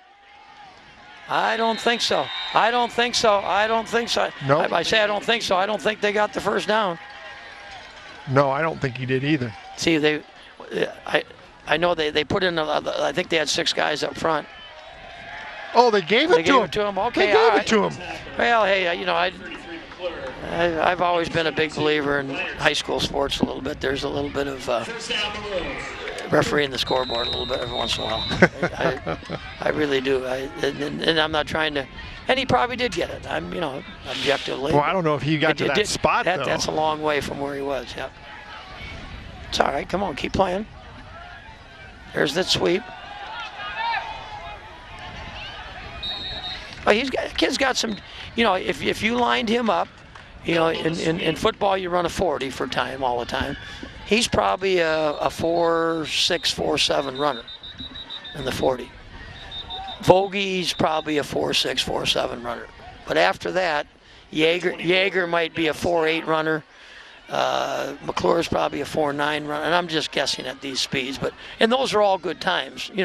If you run under 5 seconds in the 40, I mean, those are good times. But to get What's down. the fastest kid you ever coached? I think we had a 4.5 kid one time at Central, 4.45. But those are hard to come by. I think Pat said the fastest kid he ever got coached was Chris Johnson, a guy we had back in the early 90s. Yeah, I remember that name. Mm-hmm. I think he said he ran about a 4.55 40. Yeah, a 4.55. See, that's what I'm saying. The fast thing at Central was a 4.45. Richwoods, we never had too many fastbacks. I mean, real fastbacks. We had a lot of. The fullbacks were usually 4.8, 4.9 guys, but they're good blocking up front and good schemes. They call that belly blocking, down kick. Brings up 2nd and 5.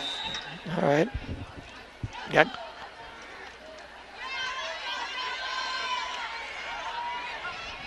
That's a boy, Zoller. Good job, 42. Not much after contact. No.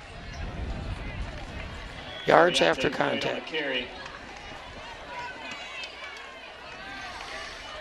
I tell you, it turned out to be a very nice night. I think it's actually nicer right now. It was a little spitting early on. It wasn't raining, but the wind has died a little bit. The wind died a little bit, and I mean, you're not cold at all, are you? No, I just got the wind. It's comfortable. Just a Metamora sweatshirt on. Flat sweatshirt. Tomorrow's supposed to be like 90. Yeah.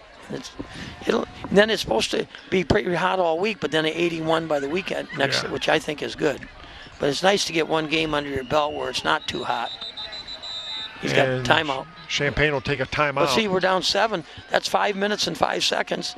And they've got, 3 first downs? And they haven't crossed the 50. They haven't crossed 50. I mean, at this rate, even if we don't break, we bend a little bit, don't break. If you go 5 more minutes, I mean, they've gone from the 20, right? 20 to the 48. So they haven't gone 30. That's what I said. They've had at least 2 first downs. And our defense is pretty stout.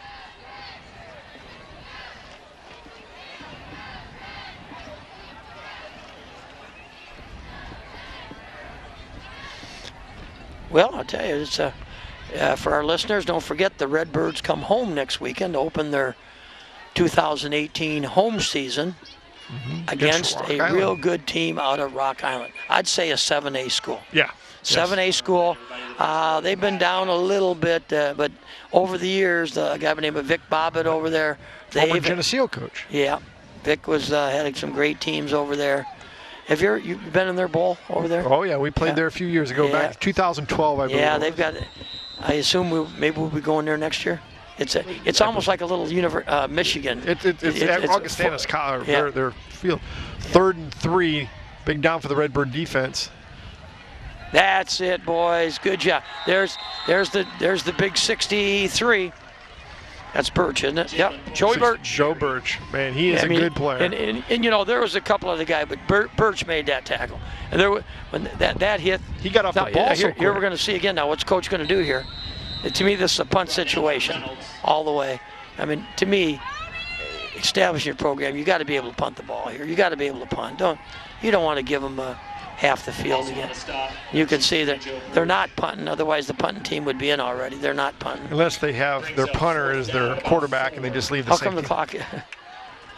The clock, was it stopped? I don't think so. It was just a running play. Yeah. They never got the.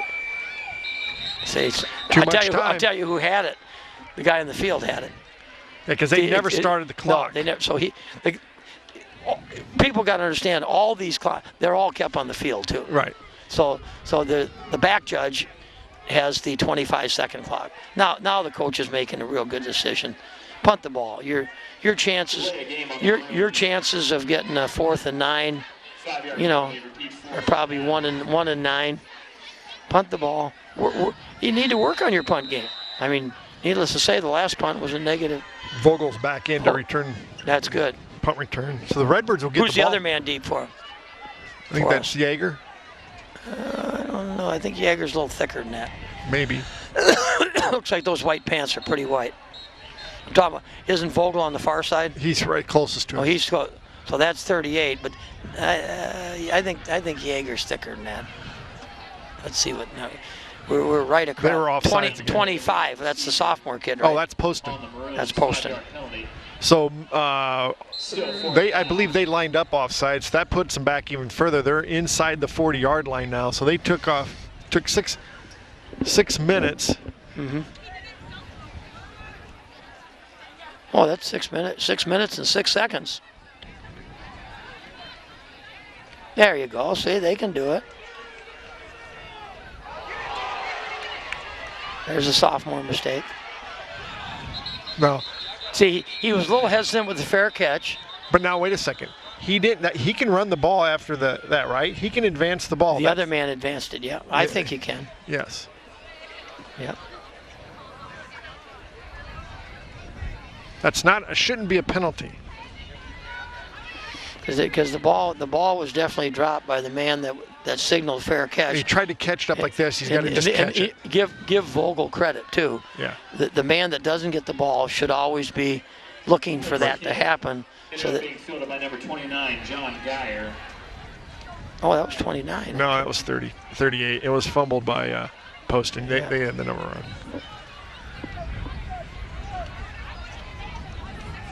He's going to penalize him. I don't. There must have been a hold out there. Maybe there was a hold on the return. Could have been. Let's see what he says. He signaled hold. Okay, that's what it was. Advance, resulting in a penalty on the play, delay of game. 1st and 10 Redbirds at the 29.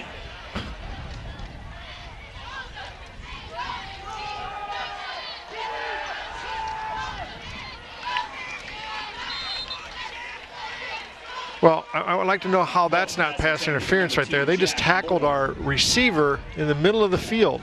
Mm-hmm. They tackled him. Tommy is saying something back there. Might have been asking about that. Before Bryson Carter.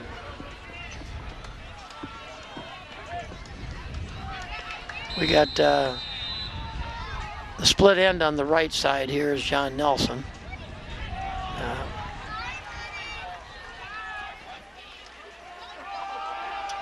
Here's Jaeger. Good job, Jags. Good run. I'd say you got 4. 3rd and 6. 3rd and 5. Yep. I'd like to see us. We don't you think we have a nice 5-6 yard pass play? I mean, all the times we throw the ball. Yeah, we might. Although I think we're going to throw the ball to the right here.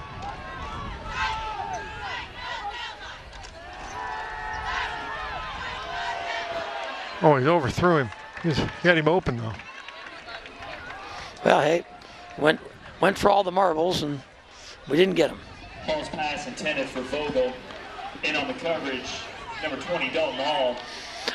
I personally, when you're under 5 yards and under, and you're trying to control the ball here a little bit, I like to see that, run 2 guys deep and running out somewhere. And, or maybe a curl or that comeback. I think Gatton runs a great comeback at 12 to 15 yards, and he comes back to about. So we're going for it here. 4th and 5.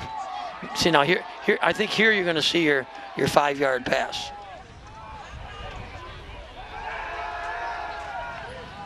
There's the comeback. There's the comeback. See. And we dropped it.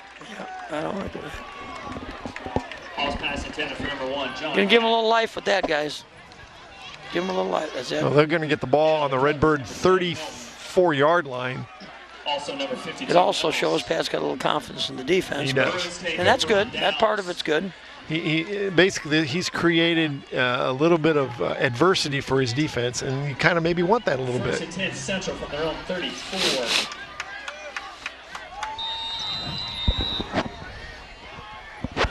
But I think on the other hand, you've also give these guys now a 4-down territory, and we've shown in 4 downs they're a little bit more formidable than. Oh, look at this. He's gone. No. He's gone. He's gone. Down to the 10. Who was it? Zoller. Zoller with. Well, there's a flag back here. Yeah, I'll get a clip back here. You watch.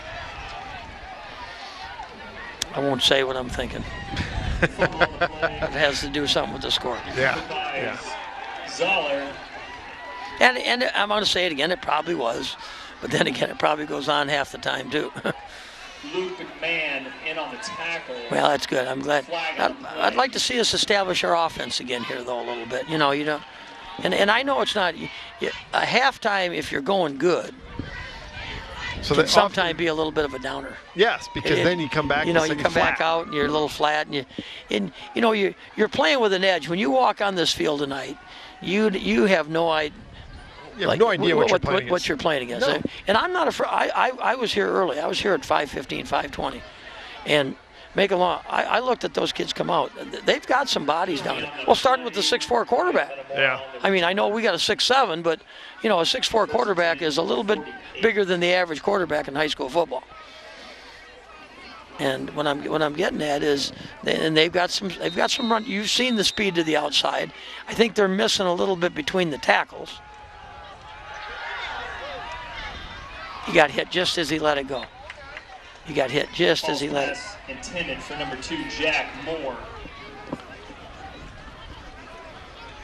Number 4, Bryson Carter. See, one thing too, don't forget when you throw the long ball. Now you're up to that 3 and 4 seconds, and one guy got home. That ball was thrown errantly because of pressure by their number 55.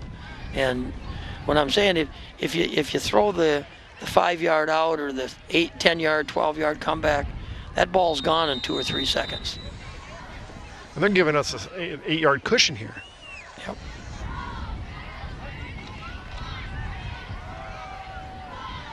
Good run, Logan. See how he got back to the middle? Good run, Logan. In running the belly for many years under Coach Peeler and even at Central with Coach Lavery and Coach Isaacson, the play starts a little bit outside, but the running lane works its way back to the inside. Because going back what you just said, what are those linebackers doing? They're flowing out of there, and if you can beat that first level and get into that secondary. I saw a lot of good running backs in my coaching days that really learned how to. It's kind of like you kind of cut back a fence post. There you go. That's what I want to see right there. That's what I want to see. That's a nice play there. Nice safe pass. But going back, you called it. He's playing 8 to 10 yards off. Where's the first 3 steps by the defender are back. Now we got called for holding. Yeah. Milton in on the stop. I'm not going to say it again. But they've already moved the chains. He knows where it's at, but he'll guess anyway. Like I said, I've always said it on opening night, a lot of things happen. A lot of things happen on the way to the arena. Boy, what a beautiful facility, though.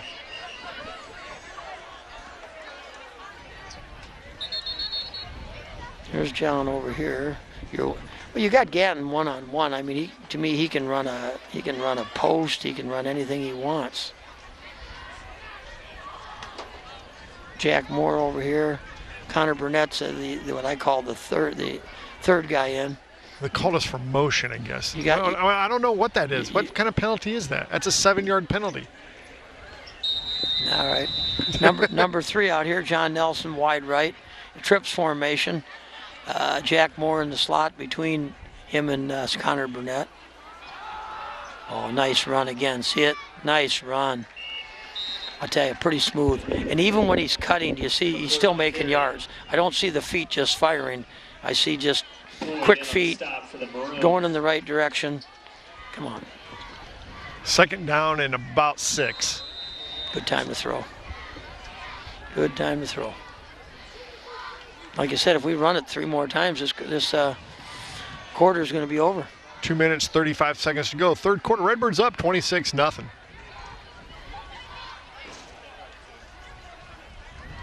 Oh, that guy, give 21 credit. Little 21 knifed his way through there. 21 from the quote-unquote, we got jeepers. Is that a hold? That came in awful late, didn't it? Oh, I thought he dropped it. Yes, it did. Well, we got a throw now. But hey, I like you giving the score there. You know, that's one thing I always hear people say when they're watching a game. Although we're not on the radio, we're on TV.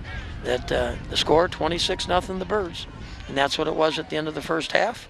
And just good solid game so far by the Birds, opening their 2018 season at Champaign Central, playing at the Centennial campus, but it is a field kind of like Peoria Stadium that's used by Central, Manual, and Notre Dame. It's not anybody's one stadium. It's pure. This is Champaign Stadium, Champaign High School's stadium, used by Centennial and Central. Centennial is playing tonight. I want to say Central's beating them like 26-0. Oh, there's another 28. flag. There's a little better pass. There's a little better pass. But it's not going to count because we were offsides. So that brings it all the way back, and it's going to be. Watch this. Flag on the play. So we've had, 5 or 6 flags now in this half. In this drive. Yeah. So it's going to move it back to the 45. I mean, we were offsides. I mean, we were way offsides. That happens. I got to move it back to the 46.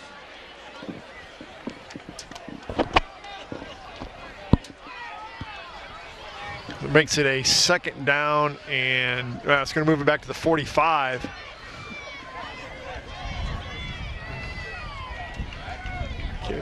Sterling beating, Marengo? Marengo 40-0 at half. Give Bob Schlemmer a little note on what the Birds are doing here. 26-0. So it makes it a second and 25 for the Redbirds.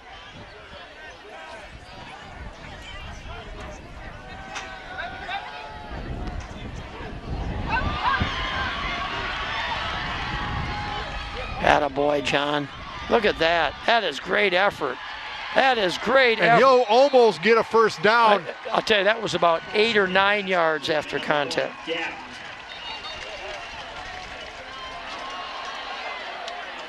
Brought down by a number of Maroons, including number 2. And there's a flag late. Oh, boy. They're going to call it aiding the runner, maybe? No, I think they're going to get either one of the 2 for unsportsmanlike. Come on, guys, play the game. Also in on the stop, Johnson, flag on the play.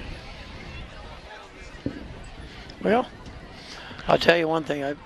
I've never seen a cooler opening night, especially in this modern era where you're starting games now basically the third week of August. Yeah, it used to be in September when you start. But back in the 60s, you were just starting Hell Week at this time.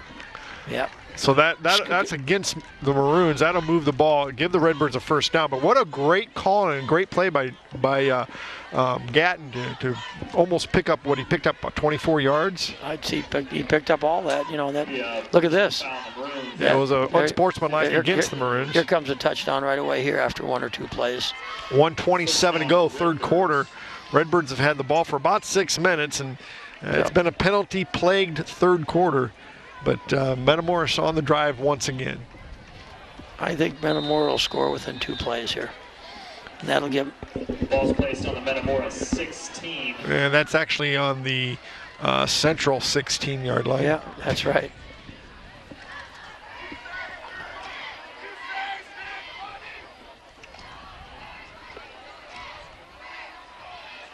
Oh man. For Yeager, I'll tell you, Yeager is quick. That's a nice cut. He's very quick.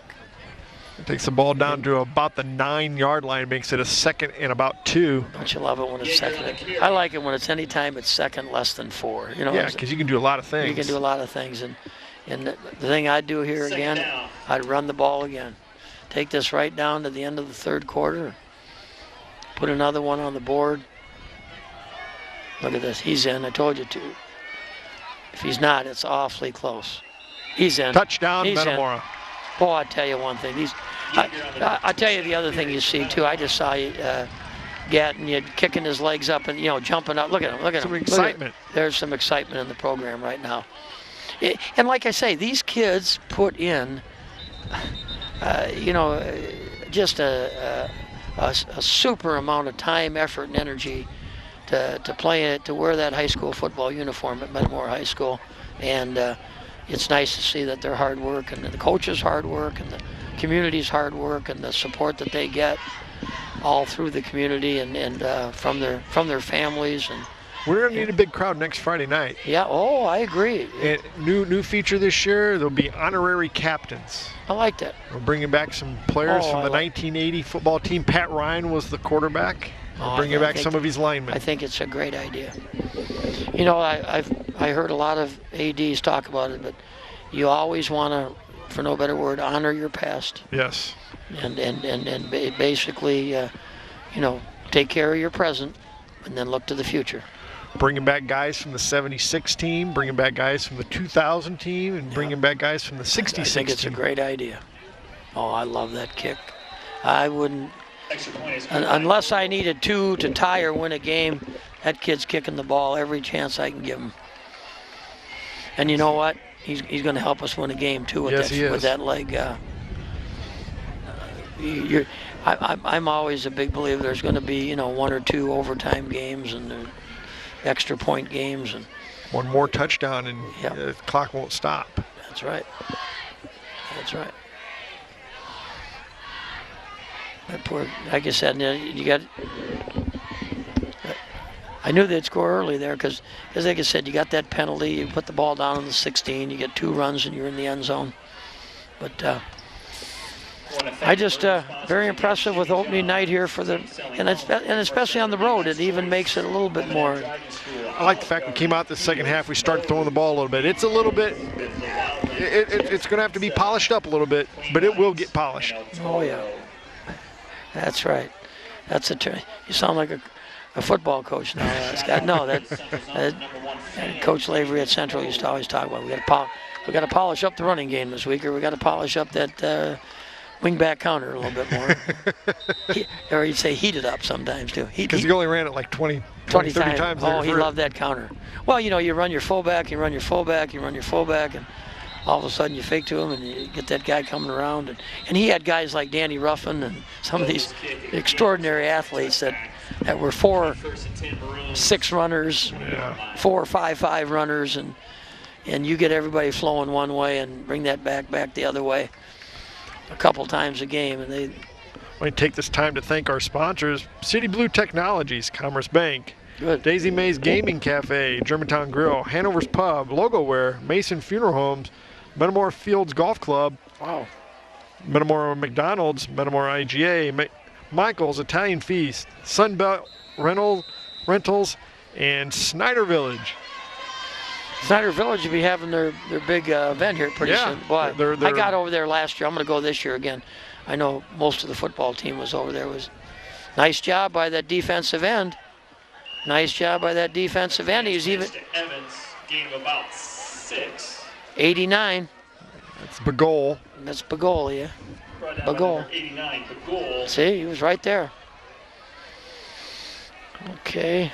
60. We got 60 in there getting a little action. That's Luke Vogel, right. You're right. That's the end of the third quarter. Wow. Redbird's up 33-zip as we head into the fourth quarter, Coach. Well,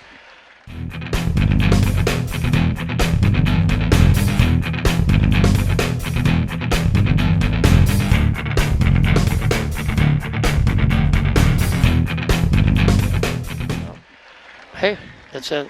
You won the first half, and then when I said put 0-0 up, you won the third quarter. Now go again 0-0, and getting back. I don't want to jinx us or not, but I have to admit, we talked about restoring the pride in the defense, and most teams, most coaches, you still win championships with good defense. Exactly. And I think you right now at 3 quarters, and that other team doesn't have any points on the board. That speaks well for Coach Grebner's defense. And after that first initial drive, they haven't crossed the 50. You're right.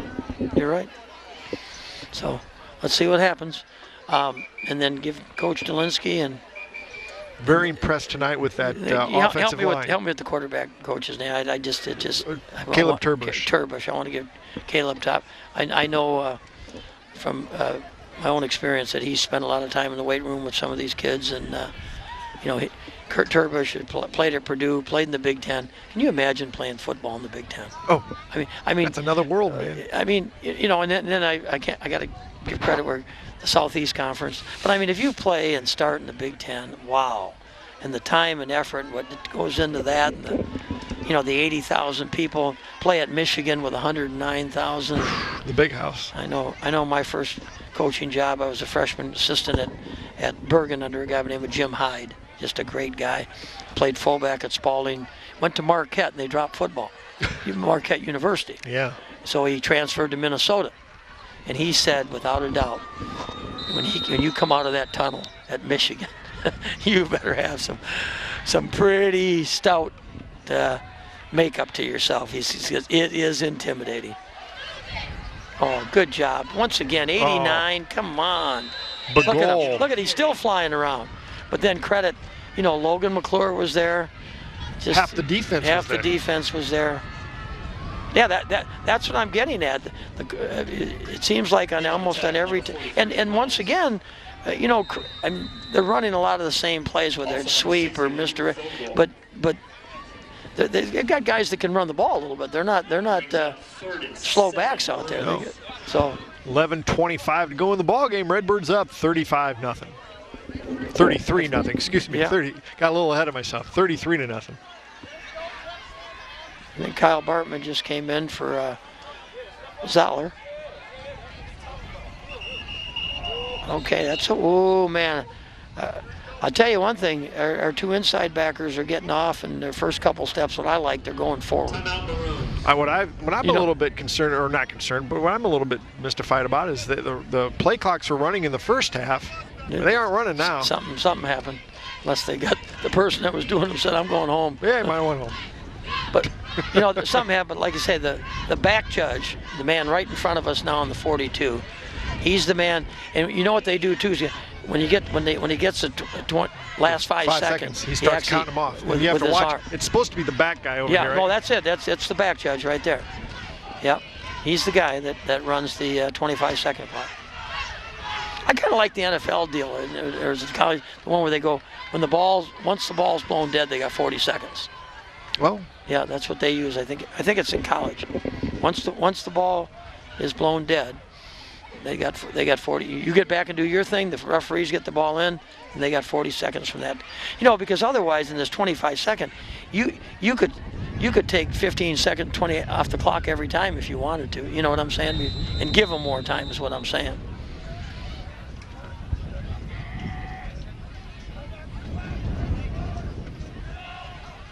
Had a way to come up, getting some help in that secondary. Like I said, Bartman came up that time, good hit. You're seeing 6, 5, 6, 7 kids around the ball. There hasn't been very, very many solo tackles tonight, have there? No, 1 or 2, that's it. 4th down and about 4 for the Maroons. Yeah, see, he's going to go again, and that's going to. Short game brings up 4th down. 64. You got Braden Love's playing some defense now, 64. 43, like I know, has been around there quite a bit, Austin. Somebody's in the neutral zone. Oh, they're calling us offsides. Yeah, 40, probably at that 44. That'll give them the first down. No, 64. Braden Love, yeah. Well, and I'm okay with that. I'm okay with that right now. You're getting these guys some valuable time. Results in a first down for the Maroons. That'd be a first down. But, on the other hand, the ball's right there. Come on. I mean, Scotty, look, find the ball, make sure you're onside. I mean, that should be number 1, and then worry about making a hit, protecting your area. Oh, we got number 5s in there, too, at Drew Damery. Drew Damery, a basketball kid that's playing football. I think he played football as a freshman, yes. and then pretty much concentrated on basketball for 2 years. Bagoli, See, now at that time, Betting. yeah, he just But didn't. that you'll learn that. Yeah, because he was there, but yeah, give him credit. They went. Results in another first down for the Maroons. 9:40 to go. We still got Vogel in the secondary. We got Bartman in the secondary. He took out some of those two-way linemen. Yeah, he did. He did.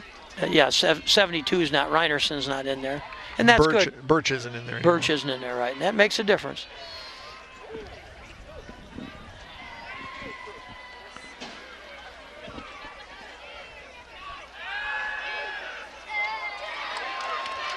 Good hustle. Good hustle. Clay Keysweater. Nice hustle, Clay. Clay Keysweater, number 23. Nice hustle. Because the guy had a little running room. Yeah, he did. I was worried. He had a little running room, and Clay was probably half a step behind him. And brings up 2nd and short. so we got some kids in the secondary. I'd say Clay's playing outside backer, wouldn't you? I think he's a safety though. I think. Okay. I'm trying to. This is kind of a different defense. See, you got Q, Garcia Grossa, and Burnett at the. Oh, no, Q's still at the outside. Yeah, you're right. Clay's is a safety. Yep. Uh-oh, we got somebody offside again, or something going on. Maybe no mouthpiece in. It's against Champaign Central this time. I would say no mouthpiece or something. Yeah. Because the umpire called it. Yeah, he would have seen that. I think that's what it was, and he kind of pointed at a youngster on the other side there.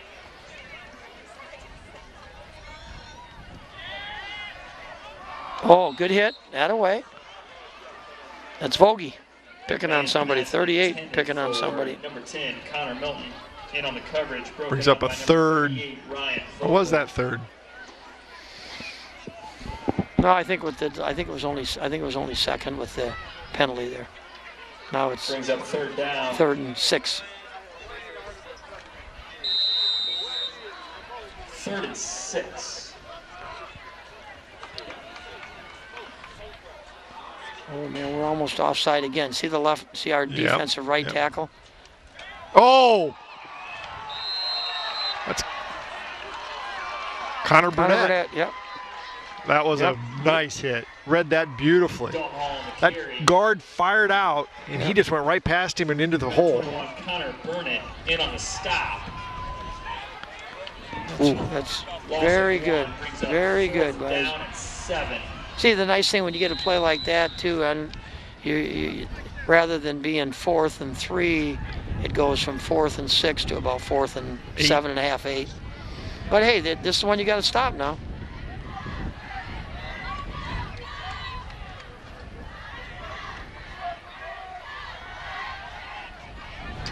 Look at that little funny bush go. Oh.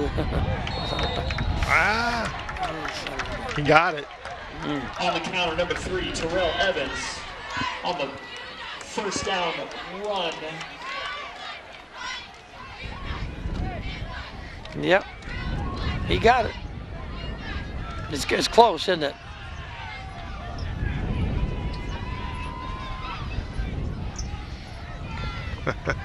He got it. No, son, working hard. Now, those are the little things that Coach Ryan will be able to kind of pick on a little bit because you want something to kind of get on. Well, right, but once again, I'm going to say it, when they need more than 5 yards, they're going to go outside. And I'd like to see us widen a little bit, especially the wide side of the field. McMahon on the keeper. I'll tell you one thing with that quarterback, they can. He's going to get 4 or 5 on that quarterback sneak. He picked up about 7 there. Yeah, I mean on the average, he's a big man. He works hard at it. And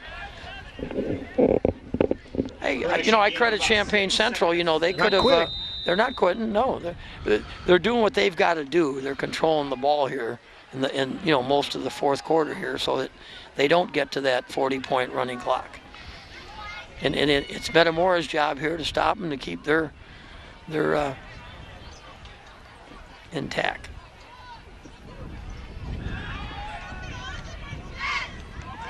Oh boy, there's some hitting going on out there, guys. Wow. I think that was Bartman. Yeah, Number 16. Yes, it was. Good job. Strong safety. But like I said, he's into the secondary though. I don't like to see our secondary guys making too many tackles. That means they've gone by the first level of your 3 down people. And then we got 4 linebackers. We haven't run a play yet this quarter. No, I know we haven't. We scored right at the end of the other quarter, so. And we're under 6. We're under 6. And if we just don't break,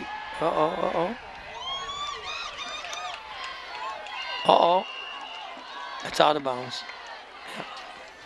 Is that Clay again? Clay, you give Clay Keysweater credit. He was a half a step behind, but he got there and delivered and caused a fumble. Yeah. And fortunately for the Champaign team, the ball bounced out of bounds. But no, hey, coach is getting some kids in there, and Connor wants a second down. You can tell he wants a little defense there. He's trying to get what he wants. Greb to call something. I can tell. I can just tell the way Connor's. Yeah, he's getting it. At this point, it's probably just base defense, isn't it? Yeah, but I think maybe a little bit more from the standpoint that you got something to work on out there. I don't.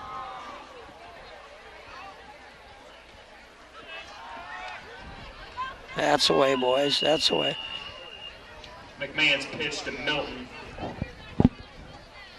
I'll tell you, overall, the biggest thing I get concerned about this point now, the win, and I know the game's never over till it's over, but the win-loss is conceded right now. Yeah. Because I mean, you got to feel that you can run the clock out. Even if they would score, you can run the clock out. You're gonna win by 25 points or so. But what I'm getting at is you don't want to see anybody get hurt now. Is what I'm getting at.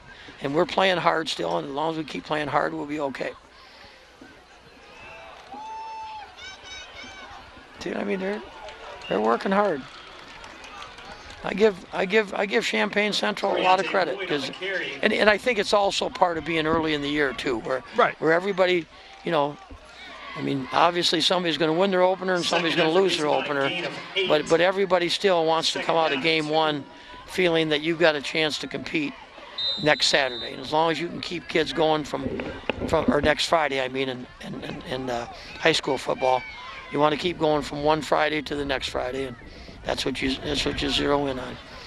I think they're coming to our left, their right. Quarterback sneak, good stop. Come on, guys, wrap him up. Like I said, he's a strong kid. Under 5 to go, 4 minutes, 53 seconds. Only 1 turnover tonight. That's it. And he almost ran it. Almost ran it back. Well, they called a clipping on that right before halftime. Tackle number 43, Dathan Reynolds. Boyron. First and 10 on the Maroons' own 13-yard line. That's not the Maroons' 13-yard line. That's the Metamora 13-yard line. Like I said, it's opening night. Opening night. And one thing about high school, too, what a lot of people don't understand either is you've got a geometry teacher that's maybe announcing the game. You've got somebody in your faculty that's doing this, and it might be the first game they're ever doing even, and people don't do it forever anymore like they used to do it. And clock should be running. Brought down by a host of Redbirds, gain of about 6.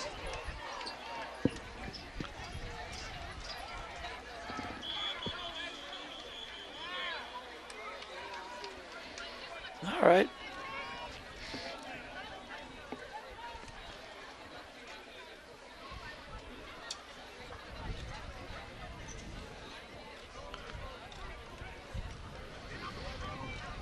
I was kind of looking at it's a pretty big stands over there for a visiting stand. I mean, compared to, but, I think we brought some students.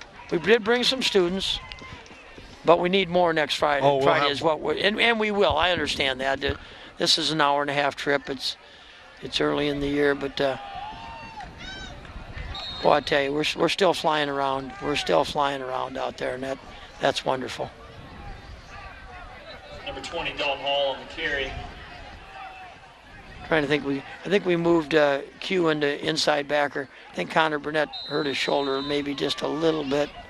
Is he still out there? No, he's on the sideline there. And so probably move Vinny inside, and you get. Yeah, it's even a little stockier young man even in there.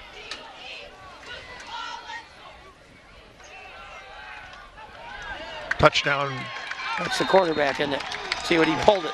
He pulled it. See, and you see their kids jumping up and down. Hey, that touchdown means a lot to those kids, and I respect the, like I said 2 or 3 times, they have not quit. They've kept working, and it's all right. Hey, one thing in being around high school sports for almost 50 years now, you got to remember there's 2 teams out there always, and everybody's trying to win, and especially with the overtime now, only one team's going to win every night, and as a coach, you're always looking for some moral victories, and that varsity coach, for the first time, he got his first varsity touchdown, and say, did it go through? He got it. He got it. Same thing. that extra point kicker, and going back, was the first time they've done that in the game, and then it was botched up, but they didn't quit on it, and give them credit. So that makes it 33-7 with just right at 3 minutes to go in the ball game. So Metamora will start the season off at 1-0. 1-0. And that's what I've always felt, as being in football, you have to win that first game. Oh, boy. I mean, I say you have to. It sets the tone. It sets the tone. You're 1 to that 5 or 6 magic number for the playoffs. If you don't, now you're behind the 8 ball. Now you go back to practice. Now you have to win the second game.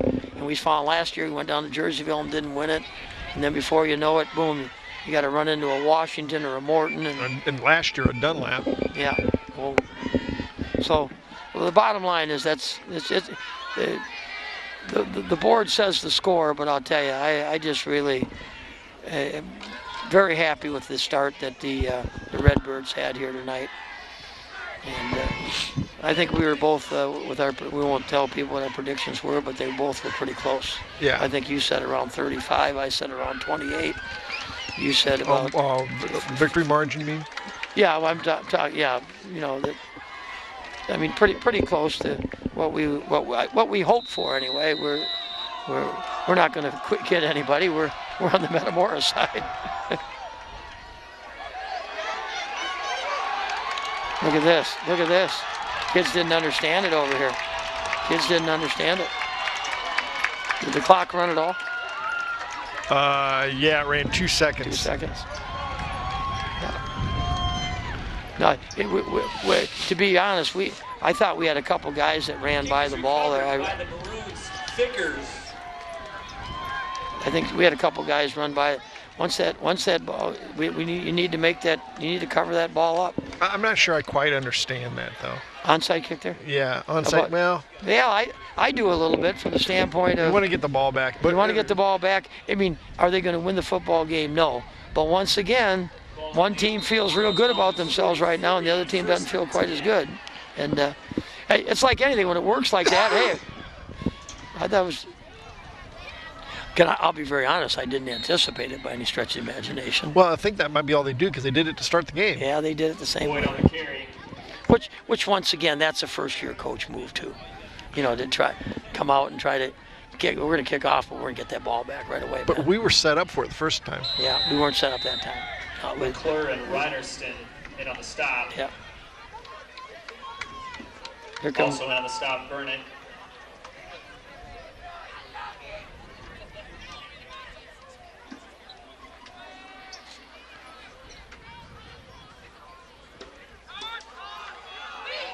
Good job, Bagoli. That's a pretty good play. Bagoli, the goalie. Wow. See, now I know his mannerisms already. Now, number one, he's a good-sized kid. I bet you he's 6'2". I believe you're right. I'd say Bagoli, a junior. Sophomore. Sophomore. I would say he's 6'2", 6'3", 190 pounds. 6'2", 175. Nice, so not far off. Nice-looking young man. Brings up a third and about 13. And I give Coach credit too. That they obviously, and we have the other boy that's 25 that's a sophomore. They obviously saw something in a couple of those freshman kids last year that said these kids can help.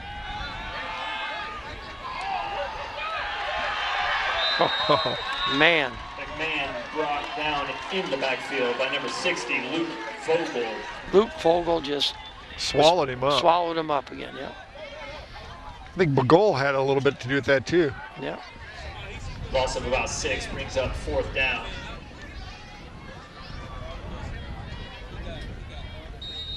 No, before I forget, Scott, I really enjoyed tonight, and just so our viewers understand, Coach John Helmick will be your color man the remainder of the season, and John, I say proudly, knowing John, he's down at Carbondale High School tonight, going into their Athletic Hall of Fame. Yeah. The great job he did coaching at Carbondale. Thanks for coming, though. Oh, I enjoyed it, and we'll be glad to fill in whenever he needs a little help. That's the way, boys. I just love the way we're flying around. And one Boyd on the carry. And you know what's happening too, because people are doing their assignments up front. That you can see their backs. They don't see much of a hole, and they start firing their feet. Yeah. And by that I mean the forward movement of their bodies is pretty slow. That's a great job. 31 seconds to go in the ball game. Redbirds go to 1-0 on the season. Yeah. Big game next week against Rock Island. Rock Island at home. Now that's considered what, a 7:30 start. That'll be a 7:30 start. Because you'll have a prelim freshman game. Yes. Yeah. Kurt Ryan and Steve Keysweater on that freshman staff. That's a nice staff. Oh, that's a nice staff. That's a nice. And you know what? That anybody will tell you guys that the better job that's done down below really pays off up above. That get the kids excited about the game, teach them the fundamentals, keep kids out. We go to the victory kneel here. Yeah, I would. You don't want to get anybody hurt. There's number 89. He's coming off. That's Bagol. That's Bagol. Yeah. 31 seconds to go in the ball game. 33-7 Redbirds. We only had the ball twice the second half.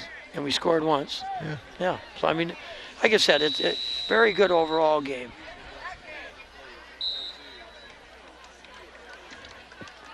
Beanie takes the knee. Comes in and takes the knee. Handles that ball. Well, Coach, once again, thanks again. Hey, I enjoyed it. A lot of fun. But once again, credit Pat Ryan, his staff, the AD. I mean, I think our kids were ready to play tonight, and that says a lot for the preparation.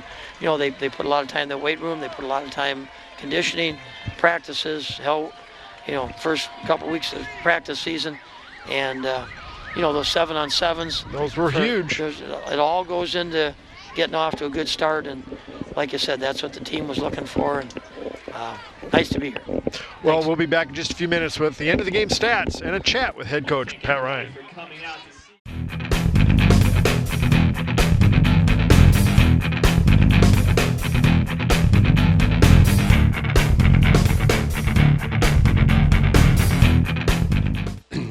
Okay, the end of the game stats first for Champaign Central. Rushing, Coriante Boyd had 7 carries for 26 yards. Connor Milton had 12 carries for 36 yards. Elijah Wasson had 7 carries for 20 yards. Terrell Evans had 10 carries for 68 yards. Luke McMahon had 11 carries for 18 yards and 1 touchdown. And Jalen Booker had 3 carries for -1 yard. Champaign Central had a total of 50 rushes for 167 yards and 1 touchdown for an average of 3.3 yards per carry. Passing, Luke McMahon was 4 for 9 for 34 yards. Receiving, Ashton Timms had 1 reception for 4 yards, and Connor Milton had 3 receptions for 30 yards. Champaign Central had 13 first downs rushing, 1 by penalty and 1 by passing. They had a second half time of possession of 18 minutes and 38 seconds. Now for Metamora. Rushing, Thomas Hall had 6 carries for 17 yards and 3 touchdowns. Logan McClure had 9 carries for 69 yards and 1 touchdown. Austin Yeager had 7 carries for 102 yards and 1 touchdown. And Zach Beanblossom had 1 carry for 0 yards. Metamora had a total of 23 carries for 188 yards and 5 touchdowns, an average of 8.2 yards per carry. Passing, Thomas Hall was 3 for 7 for 43 yards. And John Gatton was the receiver of those passes for 43 yards. Metamora had a total of 231 yards total offense. First downs, Metamora had 6 first downs rushing, 2 passing and 1 by penalty. For second half time of possession of 5 minutes and 22 seconds. Your final score in Champaign, Metamora 33, Champaign Central 7. Welcome back to Champaign Central. Coach, you came into the night's game and you had a couple question marks. You wondered how your offensive line was going to be, and you wondered how your defense was going to be. I think they answered the question on both of them. Well, there were some bright spots, Scott. There's no doubt about it. I mean, there's some things we can build on. We were a little disappointed in our second half. I mean, we lost a little bit of mental edge there. But the first half, getting the stop when they were coming in and could have very easily taken the lead if they scored or at least tie the ball game.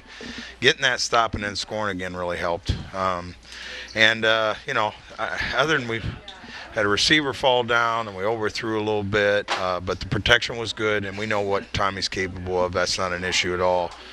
Tommy ran the ball well. I thought both running backs ran the ball well. Got some yards after first contact. And defensively, other than just a couple times where we weren't at all where we should be, we tackled well, I thought, in space. And, we bent a little bit but didn't break. And if we can do that kind of thing all year and not give up big plays, then you got a chance to win some games. Yeah, I thought so too. And I thought you started getting, you found something that was really working, which was, some of the running plays you were doing in that first half, and you pretty much exploited that part of the Central defense. Well, Nick and Ryan did a good job because technically they didn't play the defense that they had played here for a while, so it was a little bit different front than what we've been accustomed to. So we adjusted. That was one thing we did well. We adjusted pretty well on the fly there.